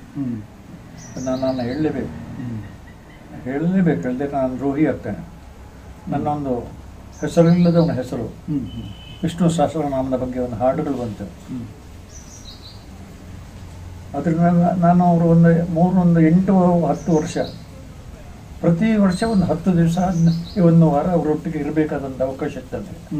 ಬಚ್ಚಗಾರನಲ್ಲಿ ಕಾರ್ಯಕ್ರಮಕ್ಕೆ ಅವರೊಟ್ಟಿಗೆ ನಾನು ಇರಬೇಕು ಕಾರ್ಯಕ್ರಮ. ಅದು ಕಾರ್ಯಕ್ರಮ ನಿರೂಪಣೆ, ಸ್ವಾಗತ ಎಲ್ಲ ಇರುತ್ತೆ. ಅವರು ಇವತ್ತೇನು ಭಾಷಣದಲ್ಲಿ ಹಾಡು ಹೇಳಿದ ಅದರ ಸಾರಾಂಶವನ್ನು ನಾನು ಮರುದಿವಸ ಬೆಳಿಗ್ಗೆ ಓದಿ ಹೇಳೋದು ಕಾರ್ಯಕ್ರಮ ಆಗಬೇಕಾದ್ರೆ. 10 ದಿವಸದಲ್ಲಿ 64 ನಾಮಗಳನ್ನು ಅಷ್ಟೇ ವ್ಯಾಖ್ಯಾನ ಮಾಡಿದರು. 10 ದಿವಸದಲ್ಲಿ ವಿಷ್ಣು ಸಹಸ್ರನಾಮದ ಇದು ಮಾತ್ರ. ನಾನು 64ಕ್ಕೂ ಪದ್ಯ ರೂಪದಲ್ಲಿ ಬರೆದೆ. ಅಮ್ಮತನ್ನು ನೆನ್ನೆ ಏನು ಬರೆದಿದ್ದೀರಿ ಅಂತೇಳಿ ಅವರು ನಾನು ಅಲ್ಲಿ ಕೇಳ್ತಿರ್ಲಿಲ್ಲ, ಮರುದಿವಸ ಕೇಳಿದವರು ಸಹ ಹಾಗೆ ತೋರಿದೆ. ಹಾಗೆ ಅವರ ಒಡನಾಟದಲ್ಲಿ ತುಂಬ ಪ್ರಯೋಜನ ಆಗಿದೆ. ಆ ಸಾರ ಸಂಗ್ರಹ ಮಾಡಿದ ಪದ್ಯ ರೂಪದಲ್ಲಿ ಅದು ಆರ್ ಗಣೇಶ್ ಹೇಳಿದ್ರು ಶತಾಬ್ದಾರಿ ಯಾವ ಭಾಷೆಯಲ್ಲೂ ಬರಲಿಲ್ಲ ಅಂತ. ವಿಷ್ಣು ಸಹಸ್ರನಾಮದ ಬಗ್ಗೆ ವ್ಯಾಖ್ಯೆ ಬಂದಿದೆ ವಿಸ್ತೃತವಾದ್ದು. ಆ ಹಾಡಿನ ರೂಪದಲ್ಲಿ ಬಂದದ್ದು ನನ್ನ ಮಾತು ಯಾವ ಭಾಷೆಯಲ್ಲೂ ಬಂದಿದೆ. ಪ್ರತಿ ನಾಮವು ಅದು ಕೂಡ ಎಲ್ಲೂ ರೈಟಿಂಗ್ ಅಲ್ಲಿ ಇಲ್ಲ, ಪ್ರಿಂಟ್ ಆಗಿದೆ ಒಂದು ಪುಸ್ತಕ. ಅದು ಏನು ಮಾಡಿದೆ ಮತ್ತೆ 64 ಇದ್ದದನ್ನು 108 ಮಾಡಿದೆ. 108 ಮಾಡಿ ಒಂದು ಪ್ರಿಂಟ್ ಮಾಡಿದೆ. ಹಾಗೆ ಉದಾಹರಣೆಗೆ ಒಂದು ಹೇಳ್ತೇನೆ ಸಣ್ಣದ. ಬೇಂದ್ರೆ ಛಂದಸ್ಸದು ವಿಷ್ಣು ಸಹಸ್ರನಾಮದಲ್ಲಿ ಶಂಭು ಅಂತ ಬರ್ತದೆ ಹೆಸರು. ನಮಗೆ ಶಂಭು ಅಂದ್ರೆ ಏನಾಗ್ತದೆ, ಶಿವನ ನೆನಪಾಗ್ತದೆ. ಆದರೆ ವಿಷ್ಣು ಶಂಭುದಲ್ಲಿ ಬರ್ತದೆ. ಅದಕ್ಕೆ ಶಂಭು ಅಂದ್ರೆ ಅರ್ಥೇನು, ಸುಖ ಹುಡುಕಿ ಹುಡುಕಿ ನೀ ಬಳಲ ರೇಖೆ ಸುಖ ರೂಪನವನೇ ಶಂಭು. ನಿನ್ನ ತೊಳಲಿ ನೀ ಬಳಲ ರೇಖೆ ದೃಢವಾಗಿ ಅವನ ನಂಬು. ಹೆಣ್ಣು ಹೊನ್ನು ಮಣ್ಣು ತನ್ನದಲ್ಲವೆನ್ನು ನಂಬಿದರೆ ಅವನ ಎಂಬು. ಅಮೃತೋಪಮಾನ ಶ್ರುತಿ ಸ್ಮೃತಿಯ ಜ್ಞಾನ ಅಮೃತೋಪಮಾನ ನಿನ್ನೊಳಗೆ ನೋವಿನ ತುಂಬು. ಹೀಗೆ ಬರದೆ. ಅದು ಶಂಭು ಎನ್ನುವಂಥ ಶಬ್ದದ ಸಾರಾಂಶ. ಇದನ್ನು ಬೇಂದ್ರೆಯವರ ಮೇಘ ಛಂದಸ್ಸಿನಲ್ಲಿ ಬರ್ದೆ. ಹಾಗೆ ಇದನ್ನು ಹೀಗೆ ಬರ್ದೆ. 64 ಬರ್ದಕ್ಕಿದ್ದಾಯಿತು. ಅದನ್ನು ಈಗ ಅದನ್ನು ಸಹ ನನ್ನ ಅಂದಿಸಿ ಬರ್ತೇನೆ. ಅದನ್ನು ಪೇಜಾವರು ಶ್ರೀಗಳಾಗಿದೆ, ಅದನ್ನು ಪೂರ್ತಿ ಮಾಡಿ ಕೊಡಿ, ನಾನು ಪ್ರಿಂಟ್ ಮಾಡ್ತೇನೆ ಅಂತ. ಯಾವ ಭಾಷೆಯಲ್ಲಿ ಆರ್ ಗಣೇಶ್ ಹೇಳಿದ್ರು, ಯಾವ ಭಾಷೆಯಲ್ಲಿ ಹಾಡಿನ ರೂಪದಲ್ಲಿ ಬರಲಿಲ್ಲ ಅಂತ. ಅದು ಹಾಡ್ತಾ ಹೇಳಲಿಕ್ಕೂ ಆಗ್ತದೆ, ಭಜನೆ ಮಾಡೋದು ಸುತ್ತಿವೆ. ಹಾಗೆ ಇರಲಿ. ಒಟ್ಟು ಈ ಸುದೀರ್ಘ ಜೀವನಾನುಭವದಲ್ಲಿ ಒಟ್ಟು ಸಾಮಾಜಿಕವಾಗಿ ನಿಮ್ಗೆ ಏನು ಹೇಳಲಿಕ್ಕೆ ಅನಿಸ್ತದೆ?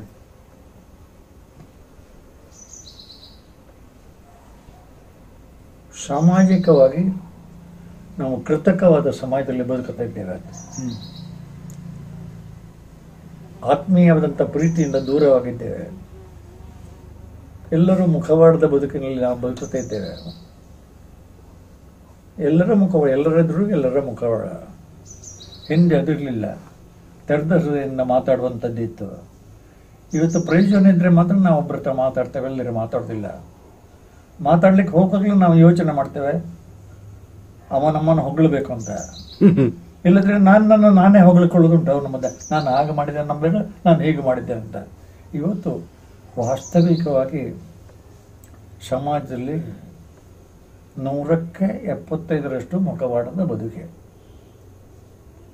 ಯಥಾರ್ಥ ಅನ್ನೋದು ಸಾಮಾಜಿಕವಾದಂಥ ಸಂಬಂಧಗಳು ಶಿಥಿಲವಾಗ್ತಾ ಉಂಟು. ಮನೆಯ ಒಳಗೂ ಹಾಗೆ, ಮನೆಯ ಹೊರಗೂ ಹಾಗೆ. ಮನುಷ್ಯ ಏಕಮುಖಿಯಾಗಿ ಇವತ್ತಿನ ಸುಖಕ್ಕಾಗಿ ಯೋಚನೆ ಮಾಡ್ತಾನೆ. ನಾಳೆ ಚಿಂತೆ ಇಲ್ಲ, ದೂರದೃಷ್ಟಿ ಇಲ್ಲ. ಇವತ್ತು ಹೇಗಾದರೂ ಬದುಕಿದ್ರೆ ಸಾಕು. ಹಿಂದಿನವರಿಗೆಲ್ಲ ದೇವರು, ಧರ್ಮ, ಗುರುಗಳು, ಹಿರಿಯರು ಅನ್ನೋ ಭಾವನೆ ಇತ್ತು, ಸತ್ಯಸಂಧತೆ ಇತ್ತು. ಇವತ್ತು ಸತ್ಯ ಅನ್ನೋದು ಉಪದೇಶಕ್ಕಾಗಿ ಮಾತ್ರ, ಅನುಷ್ಠಾನಕ್ಕೆ ಇಲ್ಲ ಆಗಿದೆ. ನಿಮ್ಮ ಶಿಷ್ಯರಲ್ಲಿ ಯಾರು ನಿಮ್ಮನ್ನು ಬೆಂಬಲಿಸುವವರಿಲ್ವಾ? ನನ್ನ ಶಿಷ್ಯರಲ್ಲಿ ನನ್ನ ಬಿಂಬಿಸಲಿಲ್ಲ. ಆದರೆ ಪರಿಣಾಮ ಹೊಂದಿದ್ದವರು ಎಷ್ಟೋ ಜನ ಇದ್ದಾರೆ ಇವತ್ತು ಸಹ ಹೇಳಿದ್ದಾರೆ.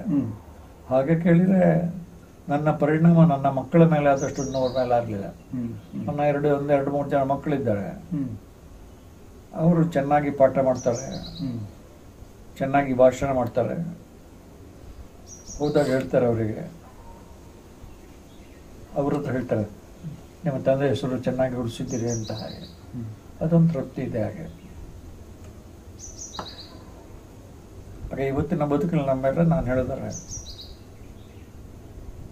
ನಮ್ಮಲ್ಲಿ ಎಲ್ಲವೂ ಉಂಟು, ಯಾವುದು ಪರಿಪೂರ್ಣವಾಗಿಲ್ಲ.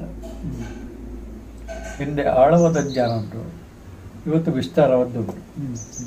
ವಿಸ್ತಾರದಲ್ಲಿ ಸಮುದ್ರದ ಅಲೆಗಳು ಕಾಣ್ತವೆ, ನೊರೆ ಕಾಣ್ತೇವೆ, ಗರ್ಜನೆ ಕಾಣ್ತೇವೆ, ಸಂತೋಷ ಪಡ್ತೇವೆ. ಆಳಕ್ಕೆ ಕೇಳಿದಿಲ್ಲ. ಜ್ಞಾನದ ಕ್ಷೇತ್ರದಲ್ಲೂ ಹಾಗೆ, ಕಲಾಕ್ಷೇತ್ರದಲ್ಲೂ ಹಾಗೆ ಕಳೆದುಕೊಂಡಂಥ ಸಂಪತ್ತು ಹೆಚ್ಚಿನದು ಅಂತ ನಾನು ಘಂಟಾಘೋಷವಾಗಿ ಹೇಳಿವಲ್ಲ. ಸಾಹಿತ್ಯದಲ್ಲಿ, ಕಲಾಕ್ಷೇತ್ರದಲ್ಲಾಗಲಿ ನಾವು ಕಳೆದುಕೊಂಡಂಥ ಸಂಪತ್ತೇ ಹೆಚ್ಚು, ಹೊಸದಾಗಿ ತಗೊಂಡು ಕಡಿಮೆ, ಹೊಸತು ಕಡಿಮೆ. ಹಾಗೆ ಎಲ್ಲಿ ಹುಡುಕೋಣ? ಕೆರೆಮನೆ ಅಂತವ್ರದ್ದು, ಶ್ರೇಣಿ ಅಂತವ್ರನ್ನು, ಶಾಮಂಗ್ರ ಅಂತವ್ರನ್ನು ಎಲ್ಲಿ ಹುಡುಕೋಣ ಇವತ್ತು ಶಾಸ್ತ್ರಗಳನ್ನು? ಒಂದು ಅಂತೇಳಿದ್ರೆ ಇವತ್ತಿನ ಮನುಷ್ಯನಿಗೆ ಬಿಡುವಿಲ್ಲ, ಆಳವಾದ ಚಿಂತನೆ ಇಲ್ಲ, ಗಂಭೀರವಾದ ಓದು ಇಲ್ಲ, ವ್ಯವಸ್ಥೆಯಲ್ಲಿ ಇಲ್ಲ. ಅದನ್ನು ಕಾಣಿಸ್ತದೆ. ಕಾಲಸ್ಥಿತಿ ಇರಬಹುದು, ಹಾಗೆ ಬದುಕಿನ ಹೋರಾಟದ ಸಮಸ್ಯೆ ಇರಬಹುದು. ಹಾಗೆ ಏಕೆಂದರೆ ಬದುಕುವುದೇ ಮುಖ್ಯ ಆಗಿದೆ, ಹಣ ಸಂಪಾದನೆ ಮುಖ್ಯ ಅನ್ನುವಂಥ ಕಾಲಘಟ್ಟದಲ್ಲಿ ನಾವು ಬದುಕುತ್ತಾ ಇದ್ದೇವೆ.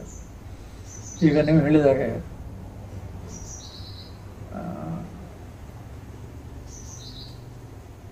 ನಮಗೆ ಯಾರಾದರೂ ಆಧಾರ ಇಲ್ಲದೆ ನಾವು ಅದು ಮೇಲತ್ತು ಬರಲಾರ, ಬಹಳ ವಿರಳ. ಯಾರಾದರೂ ನಮ್ಮನ್ನು ಮುಂದೆ ಕೊಂಡು ಹೋಗುತ್ತೆ ಬೆಳಕಿದ್ರೆ. ಆಮೇಲೆ ಜಾತೀಯತೆ ಉಂಟಲ್ಲ, ಅದು ಇನ್ನೂ ಪೂರ್ತಿ ಹೋಗಲಿಲ್ಲ. ಸಮಾಜ ಪ್ರತಿಯೊಬ್ಬರು ನೋಡುವಾಗ ಅವ ಯಾವ ಜಾತಿ ಅಂತಲೇ ನೋಡ್ತಾರೆ. ಈಗ ಮತ್ತಷ್ಟು ಹೆಚ್ಚಾಗಿದೆ ಅಂತ ನನಗೆ ಯಾವ ಜಾತಿ ಮೊದಲು ನೋಡ್ತದೆ. ಹಾಗೆ